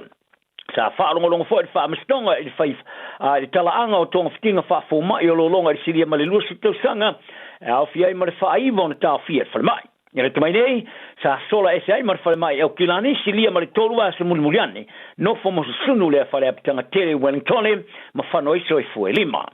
Ta o foi o Lolonga i lima sfulu i eisi whaasalanga mō muantu e au fiai mali taum whai sunu se whale whaatoe ano man fasi i na ua whale whaamalo si iai. O le asolusu tasa le masino Novema o lo whaata oto e lau i nai lona whaasalanga.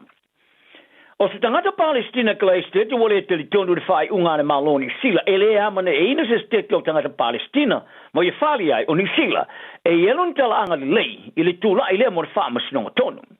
O le stona i sa longa i le minstara vai fafoni o sila vau vasamane o Winston Peters i le tuwa fianga o malo o whaatasi New York ai whapea.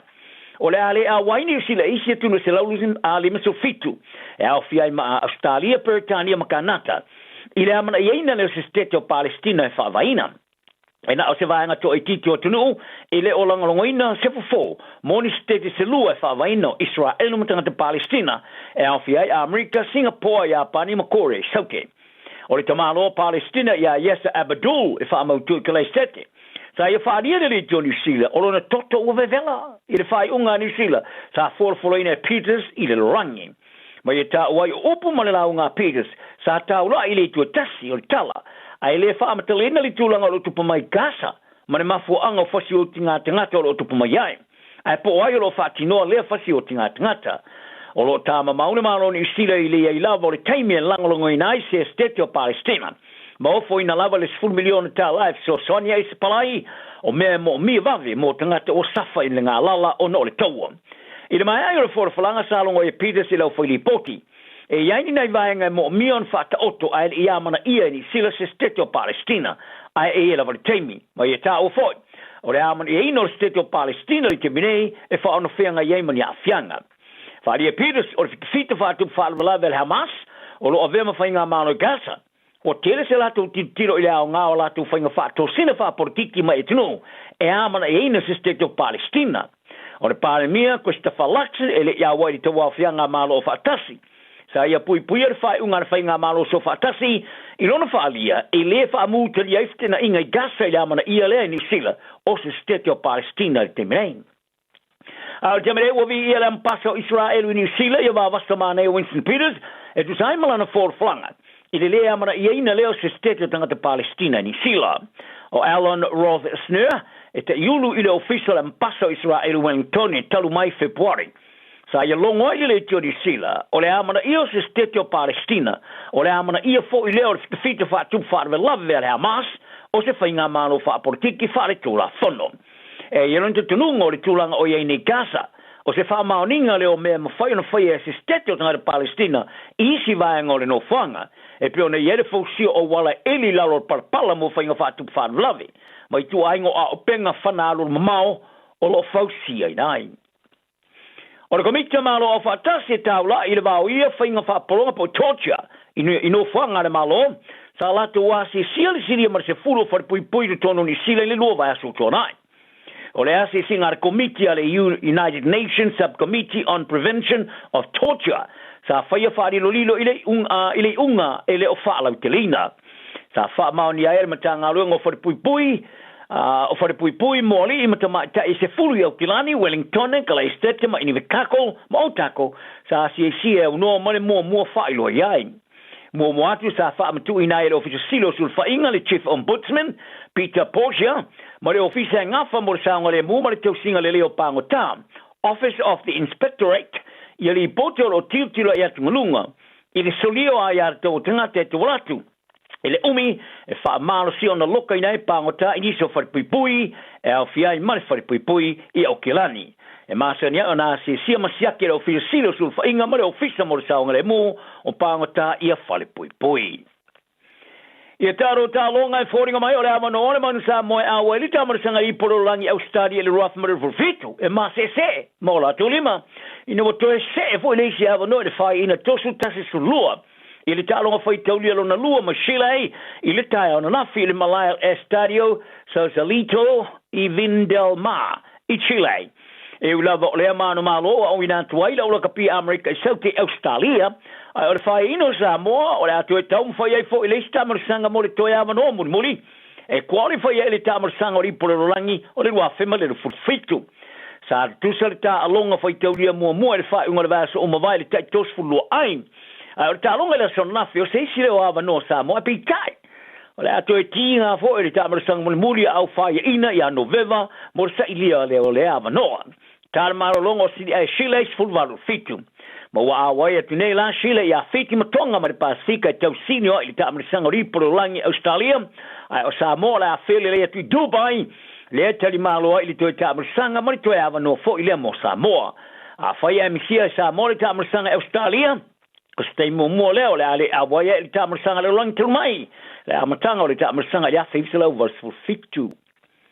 Sa maro ila ora kapia tamata ile Black Ferns e New Zealand pina pa meri tamarasanga ripololangi tamata i Engilani e beona fasau ina mai ile toi fino mai o le ka alo forani fast fulu lusu tolu ai sai i luma le limas fulu afe o tanga tamata ile Malaya Twickenham i vavea ona nafi o le talonga sa tala Malaya ile talonga telo suanga champini mo ripololangi le va Engilani makanata e ulava ile o le lanu le o le pini sa manana o New Zealand le whaalima ia i leo tamarasanga so o le tamarasanga i pororangi o manu malo i lava i le tō vine frani. O ni sila sa pui i le champino rangi le whaono na manu malo i le i pororangi sa whaate i ona whaato i lalo e kānata i le tā alonga e loa i le awe au sila so ngā champino maingalani i le vai aso mo vai. O le tā alonga ma frani, tā alonga mata ina tele lea o tasi le vai aso o koa iai. O Engelani sa la tu fato i loina kanata su nga champini tosu tolu score. Il fato ia ilo na manu malo ile rosa mu le porolangi o New Zealand faono. O le manu malo le rosa mu fa awa i lava le matatia o le ausia tosu tolu taron foi tolu no ma se fai inam. O le tabei o le tene talo pilo televo o le Black Ferns o New Zealand ya Braxton Sorensen McKee. Wa ave matini ta alo wa el to sanga ta amrasanga ri prolangi to mai tai le World Cup Women's 15s Breakthrough Player of the Year. O le tau isa for flina in mai ayo ta amrasanga Twickenham. O le tini ta alo kanata ya Sophie Tika Akeda. Sa manu maro le tau le tini ta alo le to sanga aleipu ole lalolangi. O to no fo nele por la capilla va New Zealand Australia le Bledisloe Cup ino fatto ilalo le All Blacks le Wallabies tosu tolu surfa. le la talonga fai tauria mua le va au lua le malai Eden Park o kila ni le stonai o le amano malo o toi no foi le ipu le nei tua le vasata semana mo le stosanga o fa wa foi ona fa o ngea le wa pis male toi mano malo ile malai teli Eden Park te lo mai le stosanga ya face la was wono sa mo muri manu malo ai o le alo sa mo Carlos Ulbrich sa ia fa to iloloina ia Dominic Reyes ile ta amarasanga mo moa ile la fusuanga fa autu ia ile ta amarasanga fusuanga fe filoi fa itono pa wayan ale UFC I Perth Australia ia sona na fi o le man malo Ulbrich o le ngata ina ia fa tanga ina ile limas fuwa fe talam o le tupo ponesi le vavo le tuyoti ma o se ava no fo ile na te lui nai le champina o langing ile au panga mama mafa ile ta amarasanga fa itono pa waya talana na yaso maria le tino Ua na o le Radio Samoa se furulima iwa toru a mo e tautuaina o e ilaungangana fitu aso le vai aso.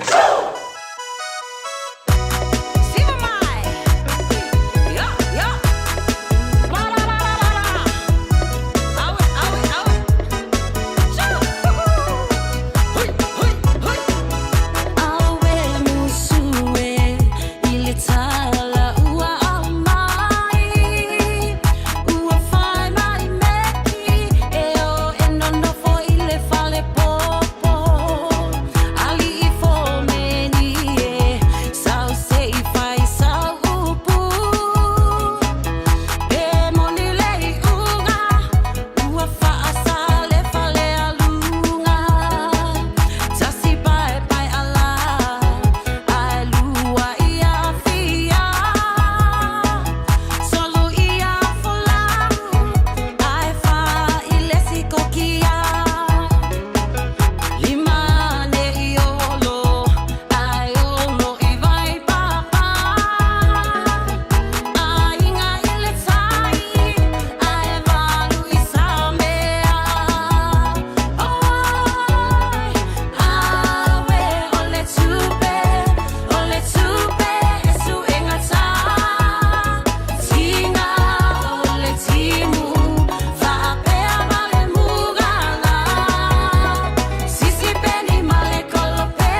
Young old living vang or only my Rabida carrier to the one to enter to telephone. Mail down a lila, would joy for a yellow to the mail suma ya se Yuli, leafy living for vang or lasso. Today all over at Sassi telling a yala Kuso feel late. Ole Totomala Dangal Enterprise Board Group Manuka. Po la fu se tala mo tanto ya so luelo toy. Ole Masino se tema elenga toilea. Ole sanata pedanga mo Masino o ke topa mo imato le fa na. Malelo to tamitifa antalwan to lenga lela. Man ole fe fiva man ole galwe. Tatu ta fai talofa malole tawata fo ila talenga malo fo tawtoi no se tato watono. Malole so fo one time to where Maya, so a luo to toil in Masina, or say Timbalito Sanga, or mail time to Totua, and mail fight Oliver Yaso. I'll voice a fan, Tantala, and told Masina Auleo, or Ketopal Nito Sang. Perhaps I tell a level of matter over no, perhaps I find it. Far from Amateur to what to know. In all momenta, Fasalang need to love or the Oleaso. Or to long weekend, perhaps I find it. Il taupati mai o se tato watino ona ole weekend sa faiele tato papito mo faaso ia faaso la nana mata mai la Australia so na ia naki ia la fa umane ia le tato smash price sale na ia po le po fo ia o pa uma wala lo tato tabali ile o papito na se tabali tato stock ato ia le la na mai ile e fatu mulia fo tato lo toa ina ya so ye tona mo le toile e a fo ya fa taitele le al enterprise mai le pulenga fa lo fata ba mo le toile fa taile pa ye se tato wa tulu na fa fo ya wa nam ile Australia so na ima na o nei la so mbuli fo le tato wa tato promotion le o lo mo fal le so sisi mo ola papa kiule tu le timing nei mo o le afo ya ono tato fa so le tato se o le fa ma nei ai o le to lua so o le masina o tulanga masani lava tulanga fo le o aso le ya nga fo le mo nai pa tulanga fa pito fo le ya ma so le o aso muli o masina ele na ia tulanga fo le mo ia mai tio tau fi tulanga fa pena ia ona o tulanga tulo ina fo tape me fa pena company tasi me lo fa nga ia i tau sai no sa vale ia lo fa wa tato pa masani ia tulanga i tato cash bonus ia po le discount e luande isira a cashback or discount so e fo ia ina ia maningo no i le fa po anga se tato what no ia tulanga le fo le ole promotionaria company ia ole fa pa o tau vale ia ia ole fa tabia ia pe te mana ole fa cashback ia pola la tulanga te mana e te fina malo ia lo fa o pela tato promotion na lunga uma tato vale lo ia fito fo i ole party card ia lo te mana no e tato vale la lo sikuake ia disina vale lo to te le malo la tenu lo ona e le rata tau fi ai tulanga fo i ole tau paso soa ia mal paket yo na ai ia piola na lo tele na ta vale na lo ave na na ta tangata ia ole so tulanga tele mana na ta topic ia fo really tulanga fa pena ia na ta vale fo ia SUVs mawai ia tampo ia ni ia pole dua ke dua fa dua pe dua tolu e mawalalo kilomita tulanga fa pena tele mana na ta vale na lo ia telefona tato people more ia po tulanga fo ia mo na ia ma to tele ia o tayande o la pa solo na sama ia na mi ai tulanga na ka vale ia van mo le malu se tato what no ia mo ila to lo tau sa ili fo ini sa nei fo i fa on ne masina ia o lo o tele mana na tato pa to e fai on ma e sulu na i lunga tato website o le enterprise card sa koda NC lo ia uma ia tato tabale ia ma mo wa foi tato tau tato tabale ia e mai se fui te fitilo mo e fui ke meni o lo savali na I do e fa so le nga ia fui le lo paket lo ia fui tatu link ia ta fota avata tanti fai ona fai mai ai lau finance ia ona vidi mai la ia tatu numero o Barcelau ona tasiono fata sibal ia so tai mai e sua ia teri ia pole kamapo ia tawo papo ia polo le tangata fai ona fata lo ina tulanga uma lau lava ngana ia wala ba ia fanga no ina o lo sa tawale me mo o lai le lei ia le tawo ta vale tawa ile le vai tawo ia online ia au ki tilo tawo ta vale compare na I ta vale mai le ngata ina sauna le le tawo ta vale ia ma se fo ia tulanga o tupe tuloi o lo fa ia finance ia mautino o lai you getting the quite deal o lele I tulanga uma so ia ngari le take your time ia fai ona mautino o lai le deal lo fai ona mo I so sani fo I le long run ma se paket na aima aba pe pulo lo o ia ia ta vale kwai ro ia upgrade in na trade in ia fai kona fai ma tulanga na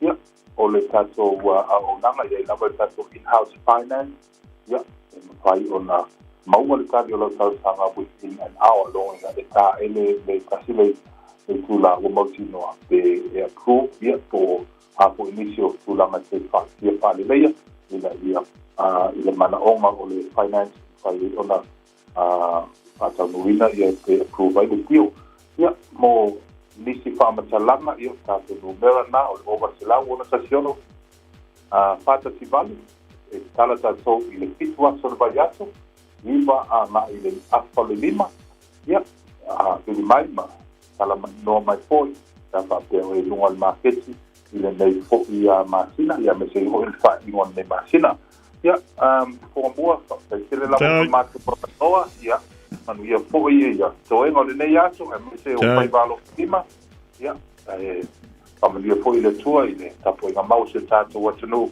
tātou toi whedua I se tai au mua lona lofa malona malei ia manuia nei ia Papina I ona fai e pe ona e whatalai le nei a wauli le tauwha ia le ala kuso fil nei o le tautoma nangana le Enterprise Motor Group I Manukau na e wha wanu lan tau wha apitole na amantama I le asfrele tau walunga I le fiafiana nei I na I le la tau tua tusi o le 5 Great South Road I Manukau ia o na e mawhai ona maua I le tātou sausage sizzle ia o sila fo I mātua wa le tua o ngā le whanau ia e mawai lava dona e mātua tai ia po la le tūlanga o ia le tātou ta vale e pe le yesa ta vale la po atu ia e tala whea unga le male free numera o nei whanau fo I toi fo I atu I le vai asfo ia onga ia o na wamakua hofi le ka kokawa Radio Samoa Tasilima Ivatolu Amo Radio Samoa Tasilima Ivatolu Amo O se anto le temi le wanti le Radio Samoa ya lus ful familu tu tene le July lua ya tanto wasi santo le fa ile le anivas o mai e aulele kasia o eli tuliti yo o fe tulili le nga usura kaya o eli ko e fo ya le fale vale pato manta ya male ahinga talfa tu le ringa ngolawo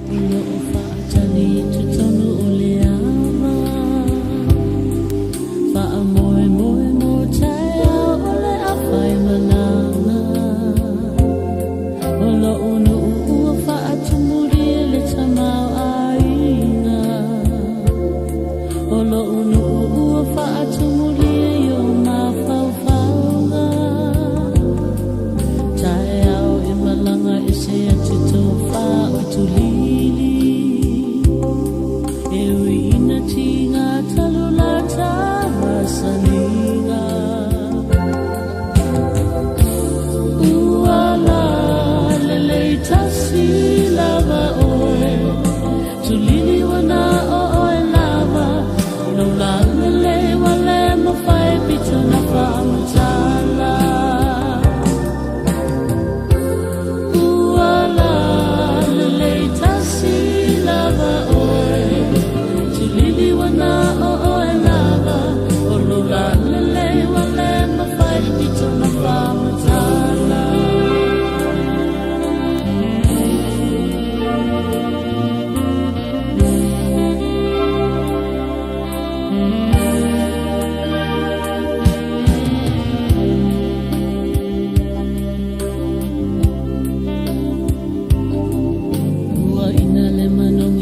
Whaauta, o le whanau, o le tofi lea mai lea lii.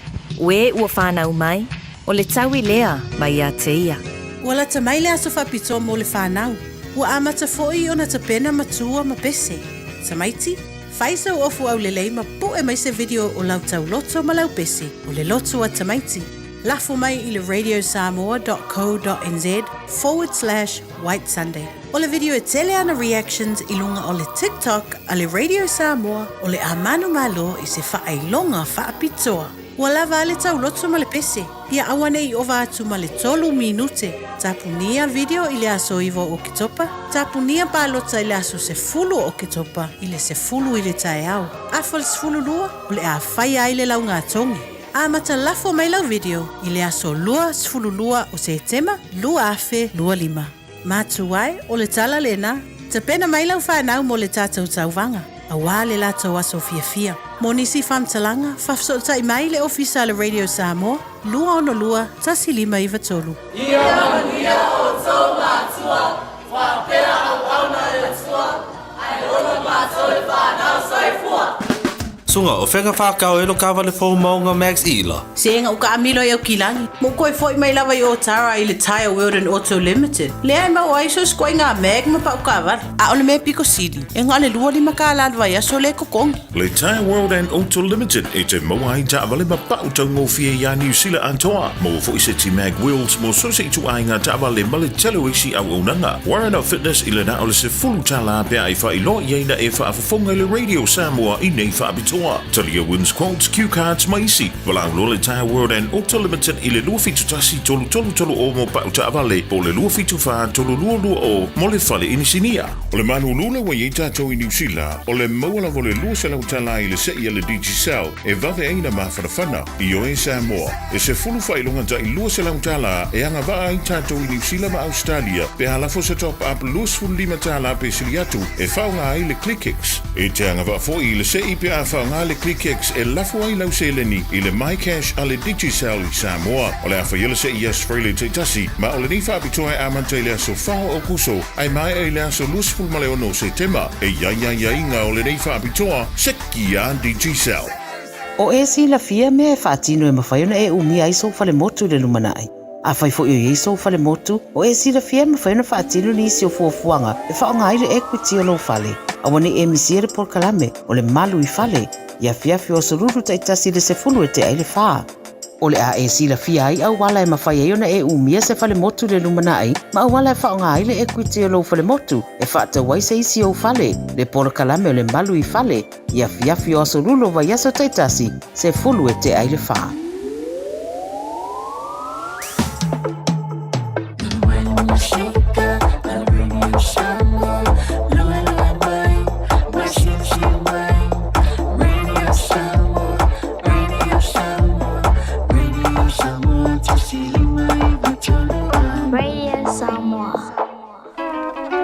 Talo fatu le mai moanga mai e Samoa nei fo I tai au matangofia o le sapati pa ia o le li.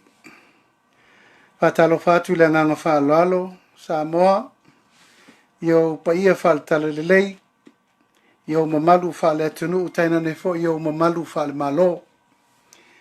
Bia le tua le tatu taunu mai fo I le aso fa pitoa o talonga he matato fa nono nga manu I le tua soifua. A wale tātou savalinga ma le tātou talitonunga whakerisiano. O le tō lava o le tātou wola e whaavavau. Whātalo whātu I le paia maulunga, le mamalu paia maulunga si o tātou atunu I onu tūlanga whaalupea I Samoa. A mei se fo I le paia o Samoa umolo lala ma papa au I atunu mamao. Bia le tua pe a whaia taunu atu renei whātalitalanoanga ia o lo mau pēr sui fo manuia si o tātou atunu, I ona vaenga esese. Po whea lava o au mauai, pa ia malmamalu si o tātou atunu. Mi ia le atua le nei tai au fau o mawore lau tā ua tātou te whio fo iai. O tātou whewa a iai I le lofa maleanga le lei. I le tātou soifua maleola. A wale tātou walawina a wale atunu. Mo le atu le nganga whaftai tele sa moi lau tāpua inga ia ono le awai mai New Zealand nei I le seiri ngā malosi. Ia le atua lo o manuia mea umai lo nā lofa ma lo nā le lei. Taunu mai fo ia ao, li te mai tai fo mai, ia o lato va I iri mea umma. Mai leise mea tasi e whapoleina I lo o manuia ao. Ia fo singa mai na mato mai ai. Ia msio tō lua msio whanau. Mo le atuai whaftai tele lau tāpua inga mau Samoa, ma te talo mai, ia o lo manuia mea umma I le mātou singa mai. A vea fol nei awa noa tā ua, I mamoli atuai le ngang whaftai tele, pa ia male mamalu o sio tātou atano, ia no tō ngāsolo mai i nei le whale mai ia si mai au whamalo whaftai lo tō alofa tūlai a malulu atu foi nisi o teimi tau teo mai ia o tau tapu le a wanoa ono le fina ngalo li fo mai ia mawale malo longa ia e whaftai lo mo pele a wanoa lo tō wafio mai whaftai le talo whaftai atu le wasenga o whawhi ngainga ia o tō talo sanga mai se sawini ngā lotu lo tō wafio mai tala mai ao na ngona le mawhanwhana ia ma le whawhawino le malosi pe au mai lau tō upu whamanuia i ma lau tō upu whamalosi o loo manuia me uma i le lofa ma le anga le lei o le tātou tapa au siri le langi mo le atuai le whawhtai tele pa ia ma le mamalu whawhenga inga tau langi mai kālesia ia mai se foi le pa ia maulungo ainga polo mangafa o tātou ainga uma le ngata i lea o le tātou ainga langolango le whātua tua i le tua sa mo utasi ia malanga mau mai tue fio New Zealand ia vi ia le tua i lo to walofa ma lo to wanga le lei ve vone ava no ta ua mo le tua la ufa tai ma la ufa malo ta o veina o tato malo la ufionga sui palmia Muripola ana rosa le morio ma la ka peneta ia tai nane fo i minsta lango ia ma le tau fainga le tato fainga malo mo le nganga fa tai finga luenga le malo i lo to la lango ia me se foi lo to lango sua walfa mo mo lo loma nei ia o le tau ava me ina o le tato paketi o walfa ngai o ina o le tato malo vi ia le tua nei lava se me sili nei lo nei ia o le tato ape foi e fatasi tato nganu lu e fatasi ia wase manuia so tato tno fa malo le ngadu lu e fa malo le unsa io to fai valo filima ve for nei ava noa mo le tuai le nganga fa malo ma nganga fa tai la o fionga sui palmia on reporto lupe on sembo e tu sai ma sa noanga o fo le si e lumbo le malo fatasi a malo le tanoa fa malo foi sa noa o lo leo o fai la vale ma fo fonga o sa ma uma tato tenuti mea fatasi il nei vai temio le luluti o taimi fai ngata fo yo le langi o wame ese o lo tule mai fa va malo ai me se foi tulanga o lo tato mai tau ina pea taua ma fe vai inga i le kelope ma me umo lo tupu ia fa malo fa tai o i ule sunga fono mo le foi le nganga fa tai teri la sunga fono fa urunga tanga luenga vai fafo le fionga ya pesta ma uto uma na malanga me se so for tu abi ia le tua ia sanga ia ela ia toe tali fanua leuto ia wa volfa mo moenga a mataina male langolango ina o tato fa mo moenga lo tulai mai o le alfa tai tele ile ape foi fatasi ia me se foi tulanga uma wale fa mo moe o tato kala lo tupe o lo manei tauna pasi me uma ele ia ulier fa ungol masin fo tolus lo topa ia sa mo malau mai mo mai nei tu la le aso ia le tua ia ile teletonunga ta pena ia so tainga fa ona ponei ia tatou te mo vai pe le tulanga o le mauti no lo manuia ta po mai sa mo lo manuia fo ia o singa ma au to te pole lo manuia me uma ile lofa malanga le o le tino fo ia lo se masini ele tengi ta wena ta oto malolo yo lea alo fangele tu me umailo na lofa manona ngale ia e fai usetala ile fa manianga i sia wa onga sangato Josefo Malisi ia fa malulu wole mfai ona fa tanga ina ul fo mai te latu tatu celebration a malulu watu ia e te tonu le tu ia tama le tatu sounding fa pitoa tato te mana tuai le angalelei ma le lofa tato ainga malisi mai le amatanga fitsu le matausanga ele o stai mile titi fa maloi la ufionga ele li prestene le malu ma se foi la ufionga le sui prestene mataia ma le tau lau afono ia alo ane la ia o fai voltai te tonu va moe o tato sire fia uma le tato manu lauti tau sisi i mea pito i sili na le lei Fatu tua ile tua le tato moto le tato wa ongai malisi primary Ia alo fangia le tua fai valo filima wa me umolo tatou whenga iei. Whasolonga o tatou wa onga e me se fole langolongo sua. Me se fole fionga le prestene i Samoa. Fionga atu atanga loa mingleng wai me le laulau a fono ia auto ma fo ina. Batu le wha malo me le nganga wha aftai ngalwenga umolo whenga i mautou. Ia. Le lavar tūlanga yo ia tasi lavar tau sinionga i ne manuia. Alom whanau o sio tātou o tunu o lo lala. Ia ma onga i tutonu o le tātou a onga le nei vai tau. Ia sa mo malau mai mo mai le nei vai ngole aso. Ia o tel tonu a uru fale fo il pa iyo le tunu. Malu tāpua i tātou te mamori le whamanu ma le whaaftai le lofa. Malanga le leio le tua i sio tātou o tunu. Mori fo le nganga whaaftai tele, no whawhawhe ngainga, te uma e kale sia so whatasi. E kale sia kerisiana uma sio tātou tunu. Talo lava papa veloa lautou balawina. Ma lautou talo ma whanono ngā malu mo Samoa. Ia, manuia fo le tapo e mai. E fionga lea ma malu le malo, ma le siofo. Sui o le fono sui tofia, siofo. Ia, me se fo le lo le fionga i le rii. Whaamsino sili, la fisa o whaamsinonga. La o fionga le fonga whetalai, ma le sui fonga whetalai, ma le pāle mene o Samoa. Tātou whero il tātou fono i le so ono. O le masina fau. Tā pena mea uma ma le tātou teritonunga, ia e umanuia mea uma.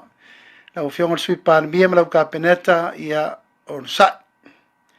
Alo loutou whaiva, ma le masaru salo. Lo tātou walawina o tofia i tātou i le tua. Ia papa veloa le lofa ma le anga le leio le tātou tapau siri le langi. E manuia ai na tātou ngalwenga uma. Pa io sa molo lalam papa o i tawhai fio le laulangi. Tātou ai ngalangolango, e me se fo i sa mo uma. Fe lava o e maua mai eili nei whasi silanga, whamanuia le tua. Iu tō whai walo whirima wal tātou nofo walavalai. Mar tātou ai tau malele. Manuia sa mo i tawhai fia, wal pa io ainga ma lātou tamatama mo lātou ainga. Leo songa tu mo mapule i tu au ma lātou ainga ili tai, ma le va o fonti. Ai nani le tāpo inga mau o tātou uso i tutuila ma manua. Ia manuia tele le sa pati sa moa, tātou maua me aifa le nganga le nei aso. Maua se malo longa file mu, a wale wha o wino ngā luenga mo le vai asa fau.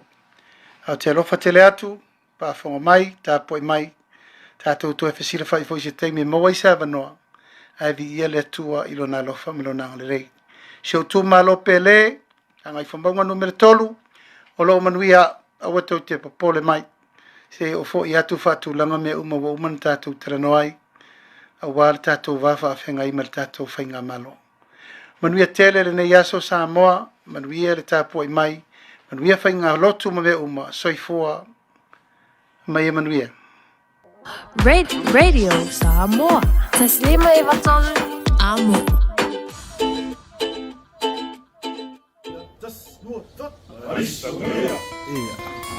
Longa la fio la inga felela malisi. A fio fakama fio le skenger fasilianga. A fio longa wakau. Rarka il pai la inga malisi ma kafa fia. Malisi sawia. Longo fa atutu ila le fa fofonga anga se ifa ila utala. Le a umale ne inata uta uata nule amatanga.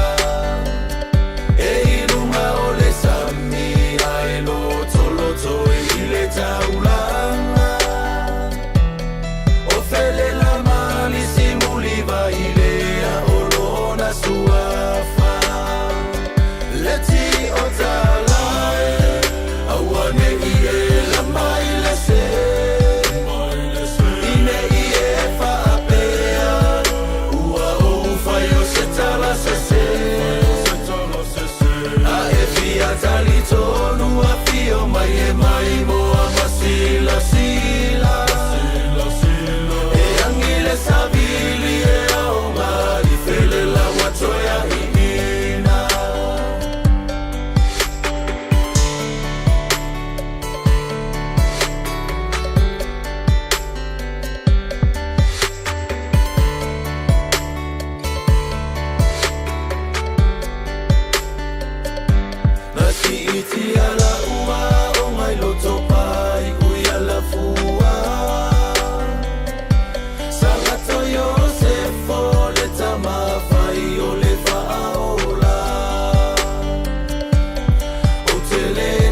ta'aloma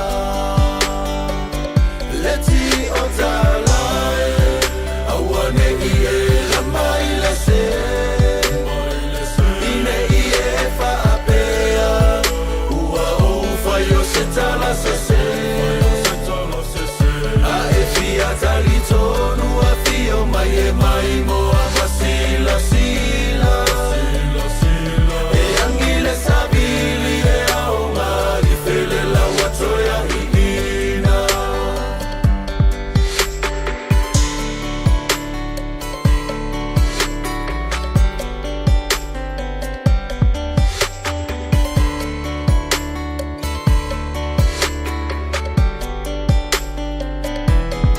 Ole a fevalu se la ubalu le tausanga Na fa'ava e aila ua o mua mua I Samoa A inga malisi a wane inga lo I le anganga Le fotu a tatalo a le tina pa ia o Maria Leti o ta'alai Awane ie la mai le se Ine ie fa'apea Ua o fayo se tala se se A e fia tali tonu a fio mai e mai mo a masila sila E angele sabili e aonga I fele la watoya ina Leti o ta'alai Awane ie la mai le se Ine ie fa'apea Ua o fayo se tala se se A e fia tali tonu a fio mai e mai mo a masila sila E angele sabili e aonga I fele la watoya ina E angele sabili e aonga I fele la watoya ina Supermali na le sunga ia fiu mua au le divainga o le aoli. Vivinga o le atoanga o le fitu lima tau sanga o le kolisi o sanga tu Iosefo. Ia visele maafutanga tau mamtini tuaina o tawina. Ia unga umale mali si Samoa lewa au mawai ni usila nei male lalo langi atoa. Ia wha malo atu le wha ma popo ia malo foi. Ia le ono sai. O le wana toi sfultasi minuto ntana o le Julai tolu o le nasa mai moa ma wha whangamai le tātu o taro. E se fe au mai le fionga le lipa le mia o le tātu malo Samoa le sunga la uli le mali e toa polanta I vao Fosi Schmidt. E pe o le tātu mafutai I le singa mai po le singa ngā singa se foi le fionga le lipa le mia. E pe o na tātu mafutai nei au kilani I le fale mai miro moa. Ya, o le tala mua e pe o na sa au mai le dawa yaso o tuara yatu e tasi le vayaso e malanga mai le fionga le lipa le mia pitai. Ya atonu o lewa fa poponisi aso e ali imatoma tai fo mai ya wala vale fa ato to ino le malo latino e pe ona malanga mai I New Zealand nei e le vanga tau o le na mita wina I le saudanga le fionga le lipa le mia o lo ye le fa moe o le a to tau au fia e ale pa le mene o Samoa I lana fon tanga mua o le paia inga lona se fulu mo le vanu I le asonga fua e na o le vaia so fau le asono o le masina o ke topa. Ya lona winga lau stemi o na whaafonga le ye o le tātu o tano e le tūlanga fo e pe o ne iai. Ya lea fo fuanga e pe o na saunu iai le fionga le lipa le mia. Ya na baua fo inisi o lipoti o lea ua toe taunu mai nei New Zealand ma e le umautina opo ua toe wha ua watu le whainga malanga I Samoa. E le fionga le sui pa le mia le fionga ia toe lupe o le semo e pe o na sa awai e toe le fontanga a malo au whaatasi. I le nafo iwa yaso o tuana iatu. Ia marisi fo i o whaalulunga matanga luenga a wala vase sao Samoa. Ia ma upu whai o malo I fafo. I le maitawina la I le tūlanga pe o na iai a langona fo I o le tātou wantano ma le tātou malo. Ia e le o iai so tātou manatu fo I lele. I le tūlanga pe o le whina wai I a Palestina. Ina ia mana ia le tūto tasi o le lātou wantano I te tonu o le potopotonga leo malo au whaatasi. Ea, e whapena fo i le langona o New Zealand tau la mai le ilana minister o vai whafo. Le sunga ia wawasa mana ia Winston Peters, e pei ona Moli Mawina. E ile me mo tau tia na tupu, o le e anginga i lunga o penga te wha i lang. E le teimi na sauno aile li pa le mia o le malo o isala elu. E fitu se fulumo no tupu. Yo, e fitu se fulumo no tupu. Ia mai le fia o antono o le lanolangi le a wai tono malo a whaatasi. Fitu se fulumo no tupu. E au fia antua i male tono o tonga, ia male tono o tōvan. O la tōna, ele i a wai le teimi le na la unga ile li pa le mia. Ele o mautino mai po o le a fo iso la tō langona, a o ni o la tō manatu. Ile a mana ia lea. O le tuto tasi o le malo Palestina. Ai, e loa mai i le teimina le a wai atua i e whaanongo longo, i ama wha whongafo, i alo la tuto te e ai. I ngā ioinga, i ngā ioinga, o loo wha pēa leo na wha tino pēa, e le militeli, isala elu, i le teiminei, i tutonu o le lau ele leo kasa, e pe o rau mai a mawai le lua, tesi ma le tonu miliona tangatanu, o Palestina o lewa whememe a tonu o whaiti tia tele na whainu mera e le ngata i tangata ua maaliriu ai whapea fo i ea tangata o lewa mwhaiona tu ua lea tunu e po le fui vaenga o le tunu o Palestina ai o le mepito i sili eina whaano no le no tomalenga ngama le mawhauwha ona o le tantou te vai pe yaso whai pea aso whai pea le manu nua le maaliriu malele iloa po lele mauton po ngā whea ia ngā iai nei tangata ia ua fo ua luma whale ile sami e tua whale mo meo po ngā poloka sima le mele ua iai nei ia le tele o no whanga i nai kasa ia whamai toi tasi ala whale mai ilai le teimi nei ai le lopo le hale umi e o lai le pawa o le whale mai o no le tele o whale mai ia o lena tapomuina i sala elu. O nolo yele tele tolonga. O i, lela la fiele vaenga au fwe le Hamas. Lena fa tapomuina fwe le vevesi. I le aso sfulumal, le aso va fitu o kitopa. I le tausanga. E lua afe lua tonu le wala ina o mai le temine. O le la vevesi lala. Vevesi i sala elu Palestina. Ia o le walango nai leo. Ia ma finagalo fo le tele o tonu o le lalang. I le nei vai tau e au fiai malo tātou tonu i Samoa. Ai o le tau au fianga o le paia ingalona sfulu ma le valu a Samoa e whai ele a songafu o le vai asfau. Pe a tātou au lia le lofa malanga lei o le tua. Ia o le awha pe foi ona te tau ono o tu iai. Ia o tu antu i le mahamea. Ia le tātou talo le tupe wha tope tope. E pe ona iai le nei vai tau.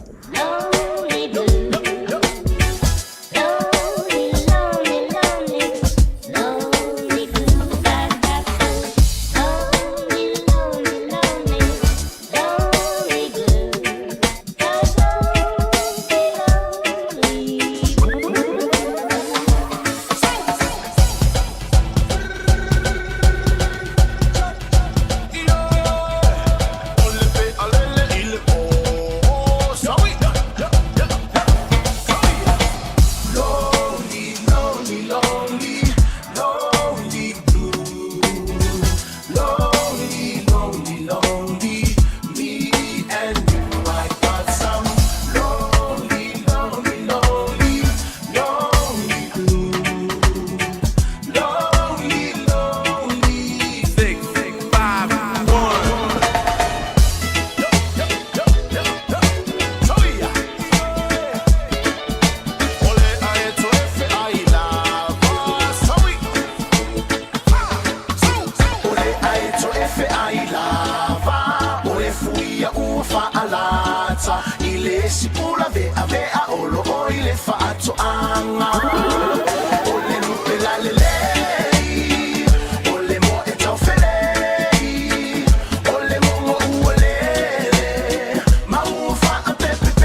done, what you done, my baby. Look what you done, my baby. Look what you done to my heart.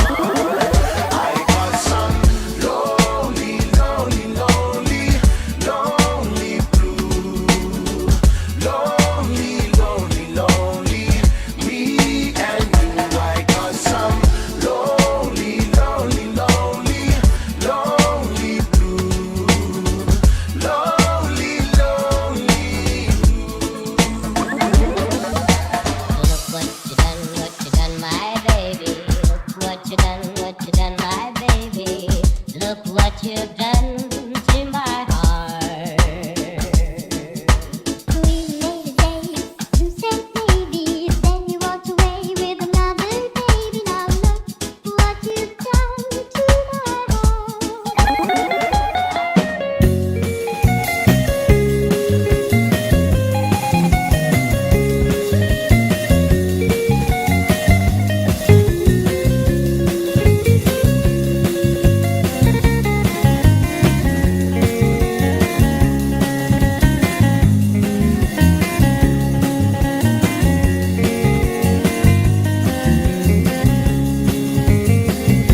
Ia lava lava teu Samoa. E sulle siapo e mai e manaya. Ia la perina malapa na wamaria. Sauia e toi baila. Ole asero vai malalo. E la foglia le taula i panua wale vale po. Ia batalha, ia batalha. Ao mais sentada vai le wale si. Le wa foi mai. E la malala. Saeta la vida y a Samoa.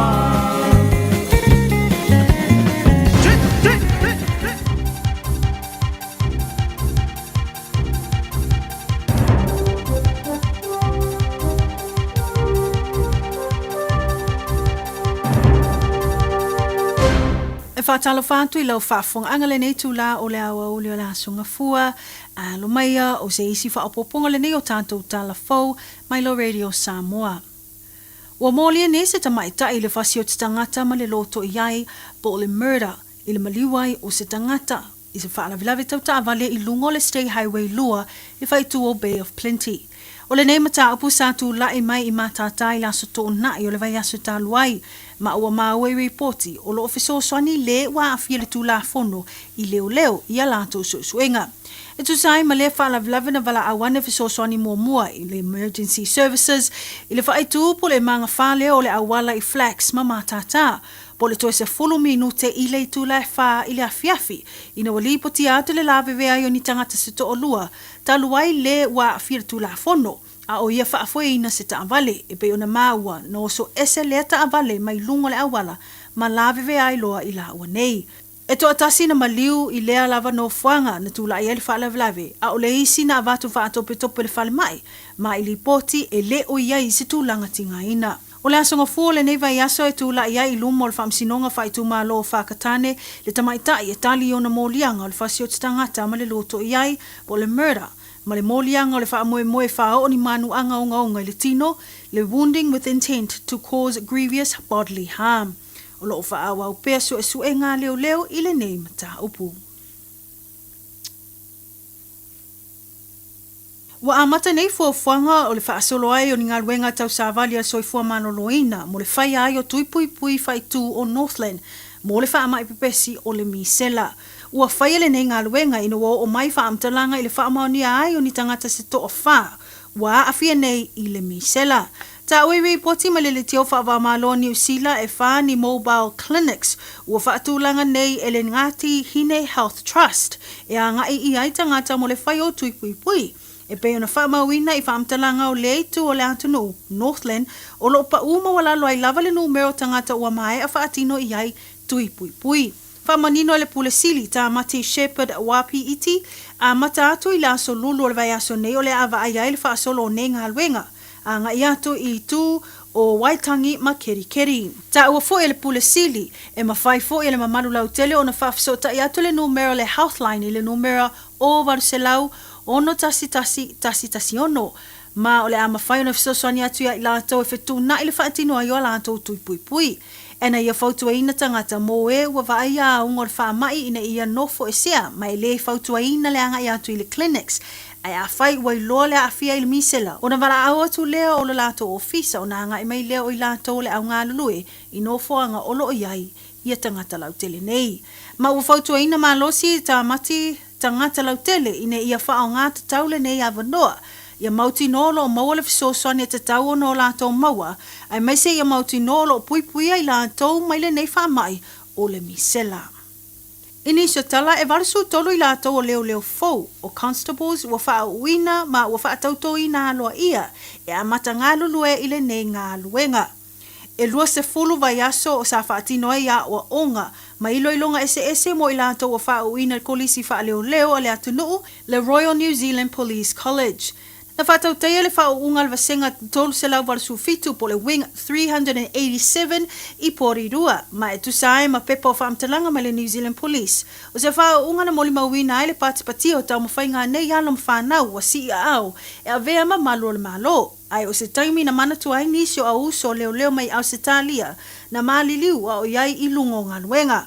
Sa ma ua foi le awai ai o ni sui mai Victoria Police e awai le nei whaatasinga tāua, ma avea ai foi ma se awano e sa afi ai o lātou sui, e peo na mali liu ina i aso o lumanai le whao unga. E tu saima whamtalanga na whaatino foi tu maanga masani, e tu saima nei vaenga e peo le minute of silence, e manatua ai i atoa o le ngaluenga. Whamauina o le toa tele o tangata nuu mai atunu ese na whao uma mai le neiva senga, mai le se fulu walu o tau sanga, anga le fasfulu i vo tau sanga le mātutua. O le 2.5% o le wing 387 o ta maitai, ma le 5.5% le 5% o alii. Mai le numera o no 2.5% o tangata New Zealand Peritania, po le European New Zealanders, se 2% o Maori, se 2% o Asia, 5% o tangata Pasifika, ma le 2% o ilato tangata Latina America, Afrika, ma tangata mai le Middle East. I le mai ai o le nei whaunga o le uwha mawina le whaasafua ato i lato e walusu tolu nei i pou ese le au nanga o leo i te tono le ato nuu. Mai tala mulmuli a whaasalo ai ta alonga o ta o le para-athletics i New Delhi o le uwha maunia mai nei le suwipi ai o le tamaitai o Lisa Adams i le pine auro mo le ta alonga le tongi pulu mahwa po le shot put. E pe ona sola ai le nei tamaitai ma le siampini o le tauvanga o le women's shot put F37. I ripote wha apeo le vaenga mua lana ta alonga na moli mawina i lava le mamao o le velo le neita maitai. E peo na wha mawina se fulu tolu tesi ma le valu tolu le mamao. No o ai lava lana velo, ma ele i toi pa ua i lava ana tau mawhainga i vaenga mulmuli ane. O le tolu ai leo o manu malo a Lisa Adams i lea tau vanga wha malo e pei fo i ona ia man malo ai le tau sanga lua o tasi iwa, ma le tau sanga lua o lua tolu. Mo le sila fio lea tamaitai o se tasi o uso. Tamaitai longa o ta alonga o Limpeka mo New Zealand, le tongi puluma mafa foi, le tamaitai o Valerie Adams, ma o se tuafafine i se lii wailonga foi le ta alonga basketi polo ya Stephen Adams. O tatou talafona mo le nei tula o le asonga fua whaaftai whaafunga mai, so i fona mania.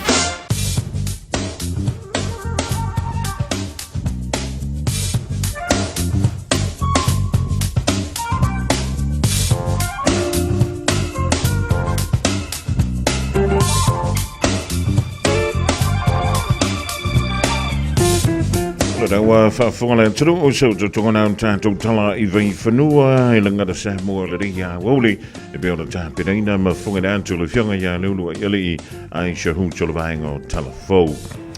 Le vaenga nei le tātou tala o le tau le anga I antu le poana ni ma le so anta mo au kilani ma Samoa a wala walo no fosi le fia. O veo langa I antu le poana ni mo au kilani o la whapelea o na angi mai savili e mai le tui saute I sisifo. mai ono yaina yuanga e ono to ulu va solo ai. O le malulu il poana nei se fulu tiki rima ngoto le la i le lusful family te ai le fitu i le poana nei. O le vengula so anta e amo au kilani o la vapele o no so ane le la i le toi lumiru te li tulai fitu i le tai au. O le a awa mai to ulu va solo ai yuanga e taimi o le tai au na fa solo anto le ai na langi le lei ia taimi o le a woli. O le a waoa ia nisi ono fuanga ia masavili e whapele o nani mai i le tu i saute i sisifo. O le tulanga nai piu ringa ia winga o le taimula so antai au mō au kilani nei. Joe whatalo whantu i le rivaeng o le so ia inga woma e masani o lo mafuto mai Samoa o le venga nei le tātou tala o le taulanga i antu i le poana nei ma le so antai au. Belo official wa ai tau o langa ia tu le poana nei mo Samoa e ono yei timo popo e vaenga mau o lunga o le antru o le vengo le so anta mo Samoa o le ama tele ina le lei ia le tau se vanga da ina timo e oso fala va mai inisio taimi tu langa na o le tau e le ngata mo o kilani e fa be foi mo Samoa mo nei mataiao. Malo soy fua, ol si fufonga Samoa, Radio Samoa, tasilima ivatolu amo, se kia Radio Samoa.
whatai lo la lo whaiva.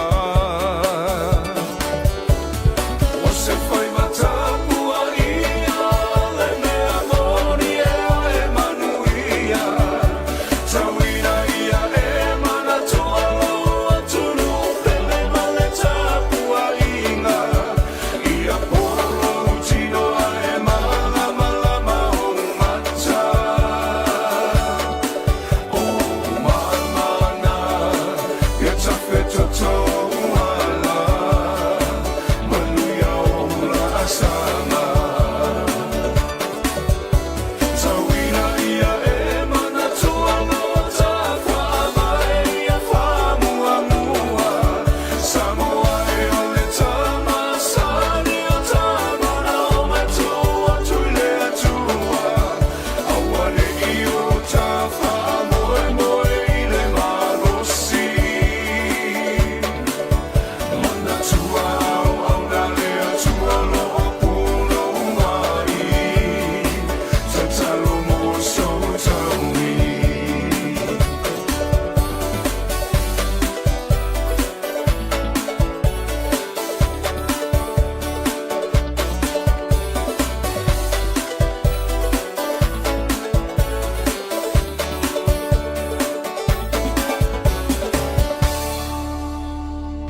Whaauta, o le whanau, o le tofi lea mai le alii. Ue ua whanau mai, o le taui lea mai a te ia. Ua la tamai le aso whapitoa mo le whanau. Ua amata foi ona ta pena matua ma pese. Tamaiti, whaisa o ofu au le leima po e mai se video o lau tau loto ma lau pese. O le loto a tamaiti. Lafo mai i le radiosamoa.co.nz/White Sunday. O le video e tele ana reactions i lunga o le TikTok a le Radio Samoa o le amanu malo i se whaailonga whaapitoa. Ua lava le tau loto ma le pese. Ia awane i ova atu ma le 3 minute. Tapunia video i le aso iwo o kitopa. Tapunia palota i le aso se fulu o kitopa i le se fulu i le tae au. Afal se fulu lua o le a whai ai le launga atongi. A mata lafo mai lau video i le aso lua sfulu lua o se tema lua afe lua lima. Matu ai o le tala lena, te pena mai lau whanau mo le tātou tauvanga. A wā le lātou aso fia. Mo nisi whamtalanga, whafsota i mai le ofisa le Radio Samoa, lua ono lua, tasi lima iwa tolu. Ia manuia o tō mātua, whapea au auna e tua, ai ona mātou e whanau soifua. Avia maua sofsa, Omega ka, Diana lowi moa, Omega ka, Sabale tau mofie, Omega ka, Fili mai loile Omega ka. O Meka Cars, lua selau Cavendish Drive i Manukau. Po le telefoni o iwa lua fitu 5 tasi lua. Susu mai Manukau ne, Omega ka, Umalole keisile Omega ka. O e si la fia me e whaatino e mawhaiona e umia i sou fale motu le lumanai. A whai fo i sou fale motu, o e si la fia mawhaiona whaatino ni isi o fuafuanga e whaongaire equity o lo fale. A wane e misiere por kalame o le malu i fale, ia fiafi o sururu taitasi le se fulu e te aile whaa. O le a e si la fia ai au wala e mawhaiona e umia se fale motu le lumanai, ma au wala e whaongaire equity o lo fale motu, e whaatawai se isi o fale, le por kalame o le malu i fale, ia fiafi o sururu vai aso taitasi, se fulu e te aile whaa. Mana umie o e po se isi o lo a inga se fisoso ani tau fe malanga inga moni usila. I mata au po e pei o le vaita mai no whanau po o ngaluenga. A whai o lau tali o le ioe, wala au loa Ken Ferniho o le Fern Immigration Services e iailana laisene. Ma ua silia ma le se 15 tau sanga o lana tau tua. E toa tele tangata o fisoso ani iai Ken, i mata au tau fe malanga inga. E au fia ai mata au puna o atu le tribunal. Ma apili le minister. Tanga iane i le matou Facebook, ma le upenga te whailangi i molimau. Mo nisi whamtalanga, wala au mai le Fern Immigration Services, ma tala noa ia Luisa, i le oiwa, lua ono lua, tolu lua lima tolu. Lua ono lua, tolu lua lima tolu. Po le o lua tasi, tasi lima tasi, o lima. Radio Samoa. Taslima iwa tolu. Amo.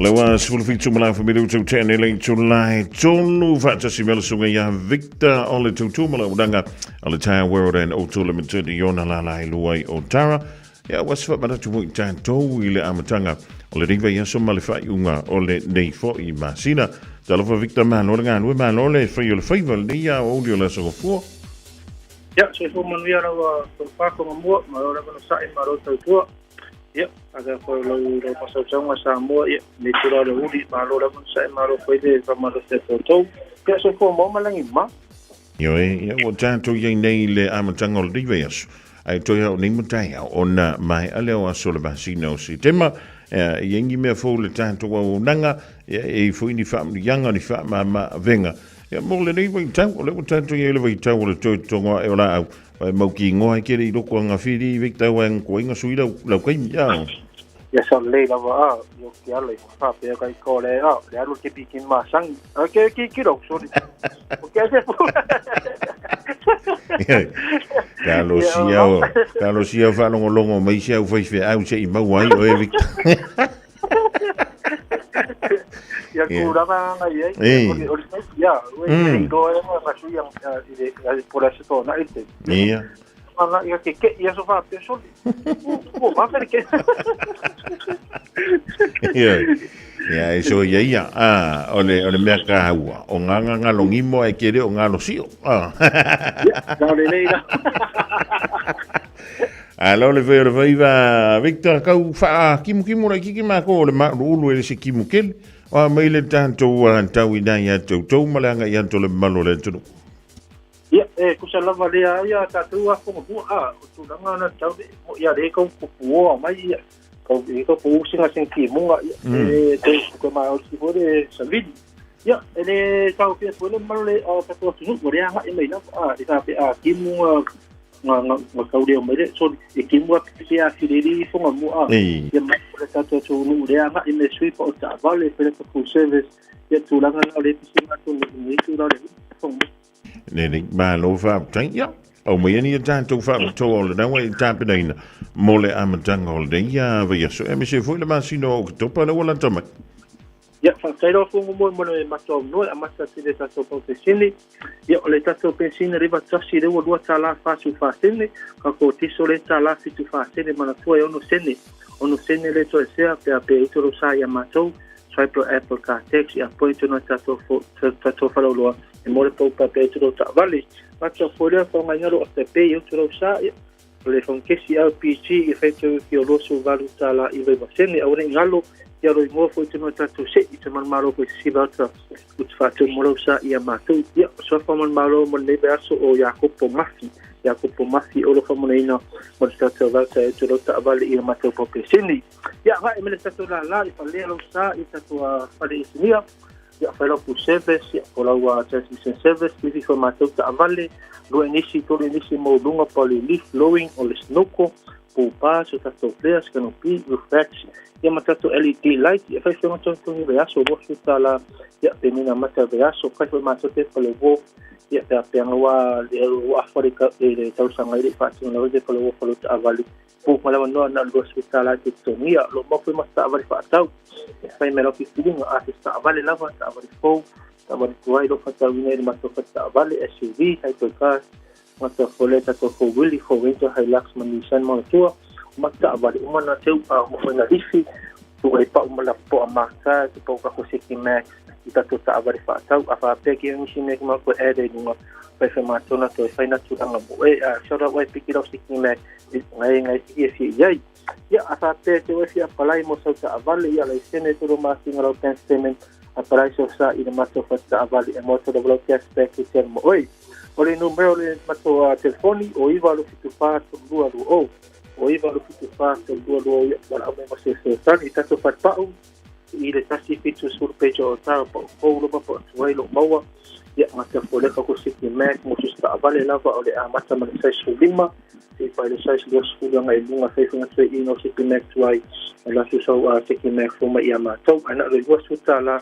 pe mena mata le aso sta vale na va fa pe ngai o ave fonio se ki me ki sa mo fento ku na ita to no ka masani o te pole ta no fa ne so mo se so fani sui pa faro ta vale pa fo li me lenga ma so se mi la na fa pe ko e pisi ki lo no fo i pe nga tu a se sia so ngai nga te no ai mo to pa makta sa po mo to fo willi amata mai sa to kasi to gua to dima ma to fitu ai dunga so se plan na moro mai ma to mo to pa makta sa fai de filinga ya so mai tanga i ko ta to pa utana fa tawina ina ma to pa fai de filinga i de to pa sa vale ne be aso i ole ta to ka wi ole ni sen wa so so kasi to sanga ni sen fe ladies sport 356 gua ya será o sport ya pemene amata de aso mata foto avalena umon modified mo fenalo o le body kick mal spoiler mo fasti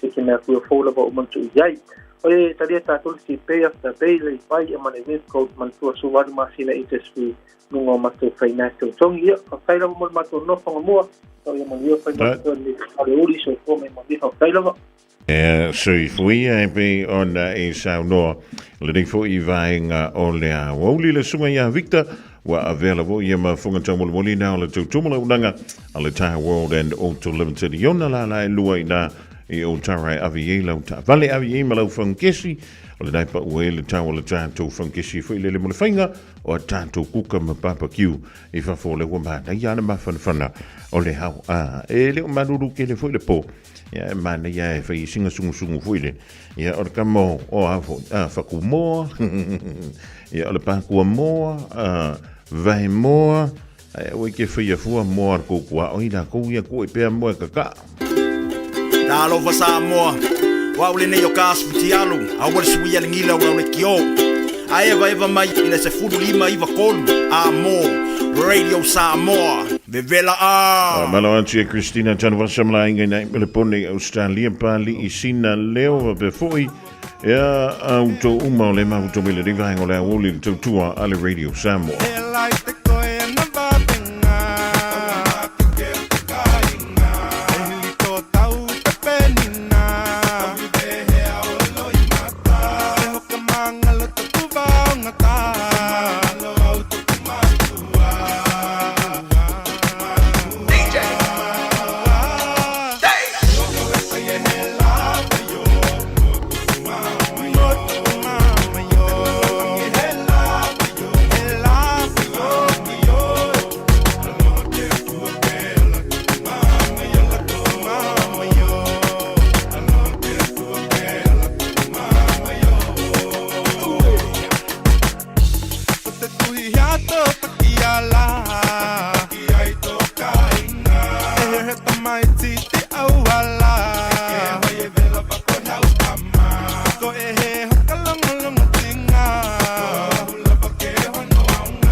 Suna o tele mana o lava. E fa'a pele pele o e nei e matanana. E nana lava lo ualofa. Ai fa'a polonga o e pe e te masola sola. E te fiurava e ito mai. Le se file mu e te lua fea nai. O te mana o tofo tofo o e. Fia ilo a mea nai e ilo loto e. Ne i e fa'a tanga file mu mai. Ai o tonu o lo loto. O le lio na fe ai. O le whainga o le tama futanga na o na feo feo a i lava. E le i tai tai o se tai mi e sulu ina i se mama. Sunga se ilonga ha e pasi. O la usu e na pe e te lava o no sai. Fa ato atano no fo moi. Ai ua mautino halo halo whae o i leo ti. So a ufa alisa o atu. Lea lo fa moni lea o te no fo mau. E le o sa o fia tama matu. Alo ufia manu malo ila ufati. E te fulava e te faali iwana olo u ata ata mo u pati pati. Wati leina o to faali libe a uba ayatu e matangi tangi. E te fulava e te to atuli ina ia suya ya winga faali. Te to fata fa o ela uhani be e te lava tatari fa afita uli. Baby awe keika, awa ngai afika. Ngalo olo fue fari lo mai kaika. Te mao ye e masangi ya sore aka maso le pangi. E ringa o se fia e ke muere ngi la langi. O le mafu ang le nga o fari ko winga le anga. Ke mao ye e masangi ya so so wai le masa. Awa afa i pui pui ringa o se fuka usanga. E likala i o ke fa awa le ayo nganga. O makiwa kalia akele kupe fia. Kalia le manguia, kalia le mafakia. Au leo ova ya ku le ma e saumia. Beli lo mare mama. Kolo le manguia. E te fiulava e te faali iwana olo u ata ata mo u pati pati. Wati leina o to faali libe a uba ayatu e matangi tangi. E te fiulava e te to atuli ina ia suya ya winga faali. Te to fata fa o ela uhani be e te lava tatari fa afita uli. Fokua o kia o ela ua mionga ia e whaia. Usa ue whai pare busu e wha au le kilo e whaasea. We make that story more excuse for pare pasia. Kine fosfulanga le kaungu i sea sea. Ovolo maso salo se kuia lo inga inga. Wha pare pale pea o le inga nge whai pe mo sasa. Kama whakanga e pei o alau ngaka i lungo kapa. E makinga ka e suenga ka se alo whai ngaka waka. Kike lea pesenga ia e makua i le uro. Kau au ka lai kau whalili. Ai e se lo o rufa wha mao ia o ino wow. Yo!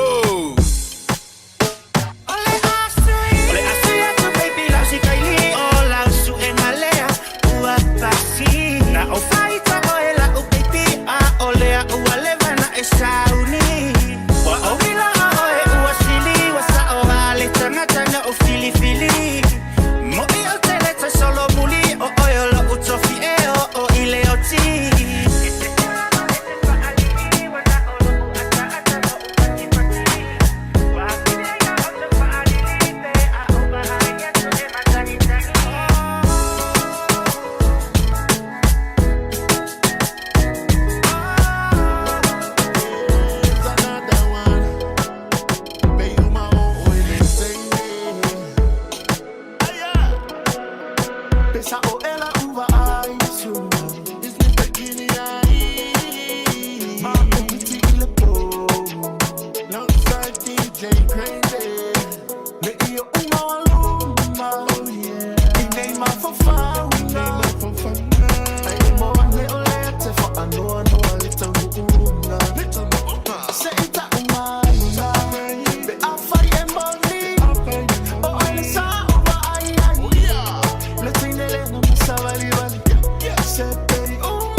She fa makala me la miki po le a e ronga winga a she fa e shafika o mai lo lima ani o folinga sa o a oikini lai ki ko wale wale makuanye lo binga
Shake it, shake it, shake it, shake it, shake it, shake it, shake it, como es. Dame una vueltita otra vez. Shake it, shake it, shake it, shake it, shake it, shake it, shake it. Shake it, shake it, shake it, shake it, shake it, shake it, shake it. Shake it, shake it, shake it, shake it, shake it, shake it, shake it. Tú la ves. Cómo hacer lo suyo, tú la ves.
le o uma vai ko fia e le fu e mar ko o lo la ngai ko si ai nga mo lai fo o malu mo pa ia e fa me le lo ko para me fa sa ko la fai pai mer ko o lo fu fa sa le ala la ko pule le wa anga e mo mai pule sale aula ko pule malai fa le na fu ma fo ngai fo mo fa me ye pule sa fo finga o lo malai e si o mi e fa le lo ku singango e ku malo e pule a sa o lo malai fo o maki ai u au pa solo mai le ku sa le no le kala mana mai ku ka si fa le ku malai lo tamo a sa pa lo di sifu ma pa lo le fa le fa e pule pa lo i lo malai fo mo i lo a se wo a fo ki o le kama ma au le lei sa la fa ye o nga mo pa i o le kala le lei me mi kai le lo ko fa ma sei wa sa fa la le lei le mo fa me ma fa le sa la fa i au le lei if a man le la le ya lo put there la fa yo lo mo le la le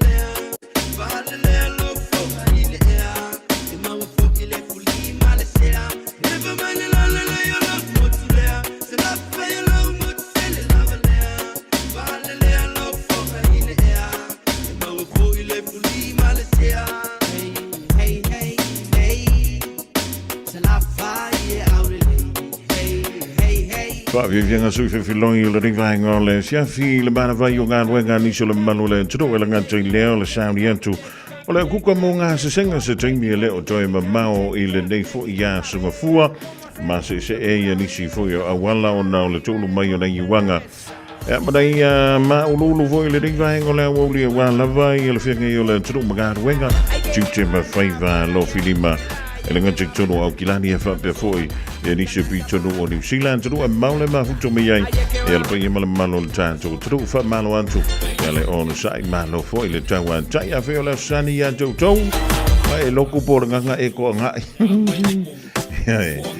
ve le anu le fengo le loku le me ai ko nga i ri ke le loku a e le fa ina le su tono mi tono tala o le tu la e fa. Just think a minute. It could change everything.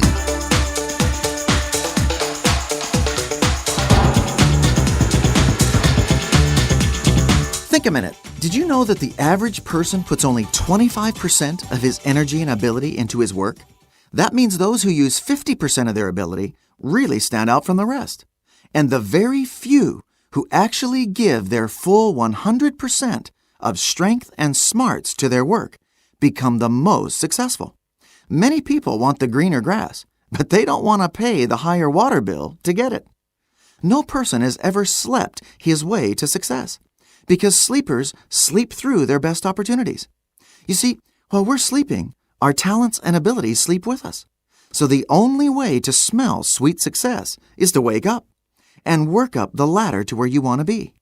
Then after you've reached the level of success you want, work is the only way you can stay there and keep enjoying it. Remember, nothing just happens by itself. Somebody has to do the work to make it happen. The great music composers like Beethoven and Mozart did not sit around and wait until they got inspired before they started to work. They got inspired because they were already working. But it's not enough to work hard. An important question we need to ask ourselves is, what are we working for? We can't just work hard. We also have to work smart. Don't get ripped off by working your whole life for something that doesn't give you real quality of life. We need to be smart and get the best deal we can for our life of work.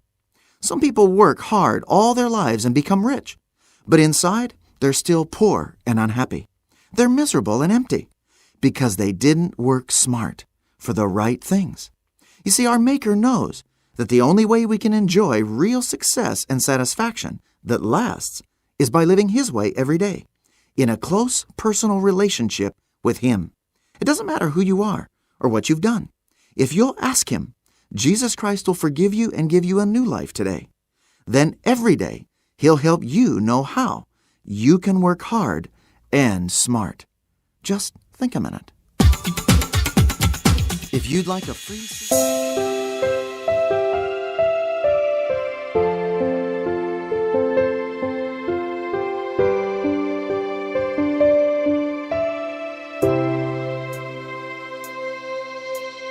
Pena tatalo ile tayane ile swafa okeriso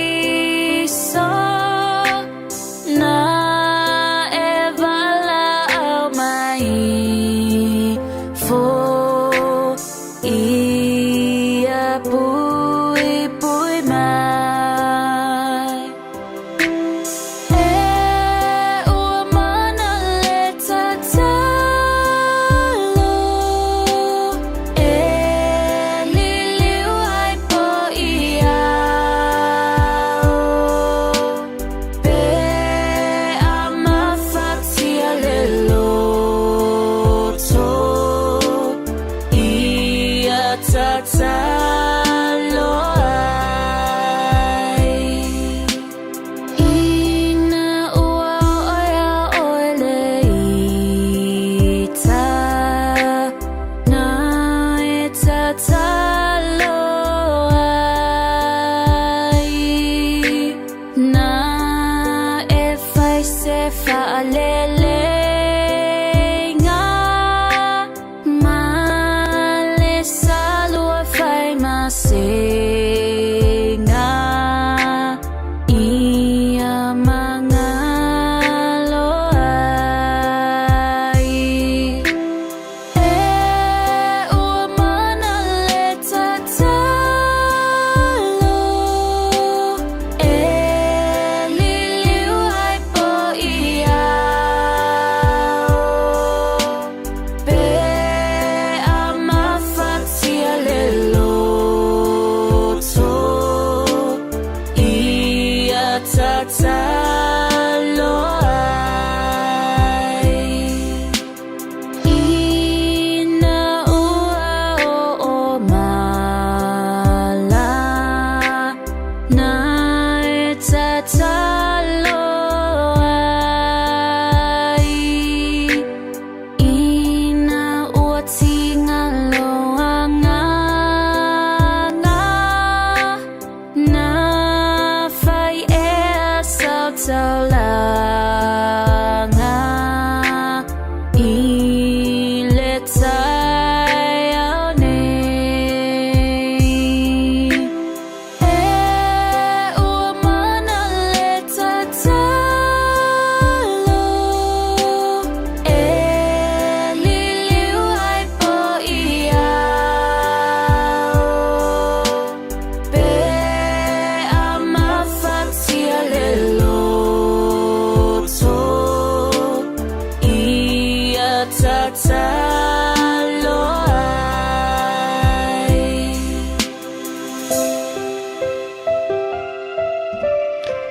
So whakamali now tuku maima Christie's vai moso pena whaisau te talo i tolu ngā tuai e a le polakala mena o le think a minute mo oima u le rewhai ngā lea so i nau toi ono malafa miru te o na tale o leitu la e wha. 24 hours a day, 7 days a week. Radio Samoa streaming live on www.radiosamoa.co.nz.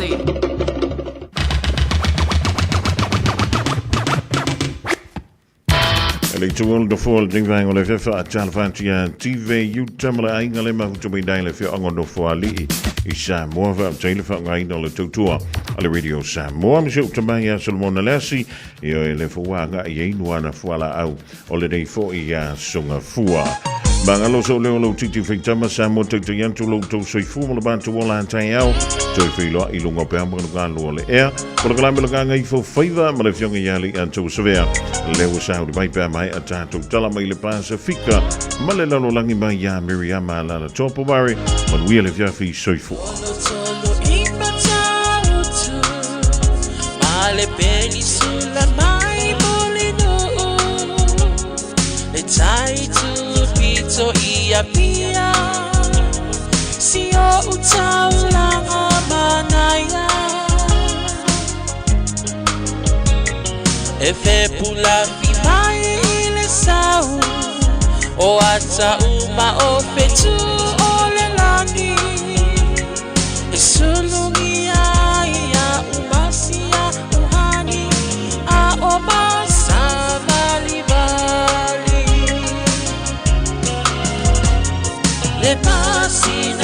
i susulu ia Samoa no uatulu se I fai mafiafianga ie mama atene matama olo sisi vai mapepese matata lato tunele a umae mane ilano ole ni na o umasi a upele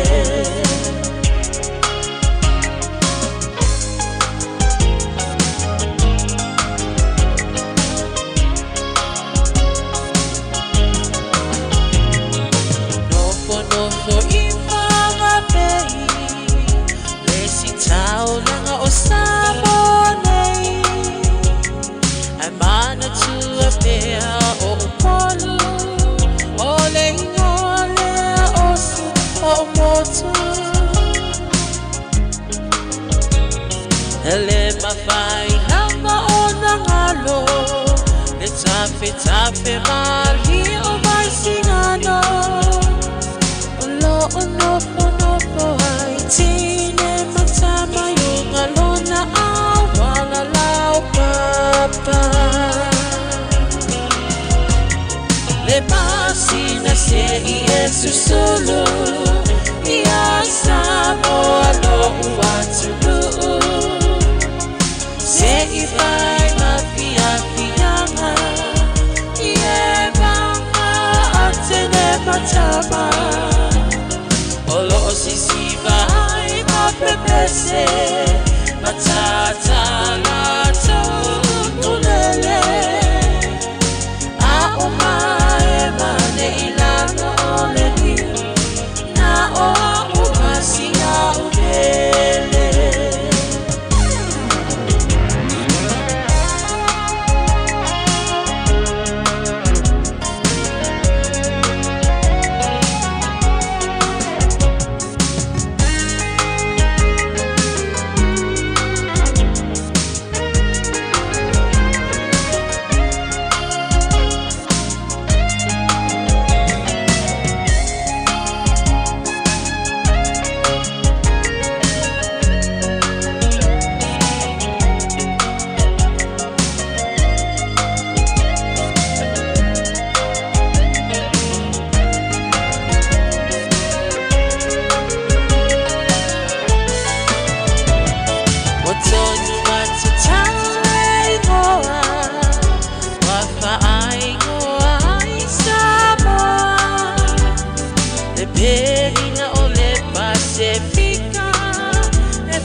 Wafa abe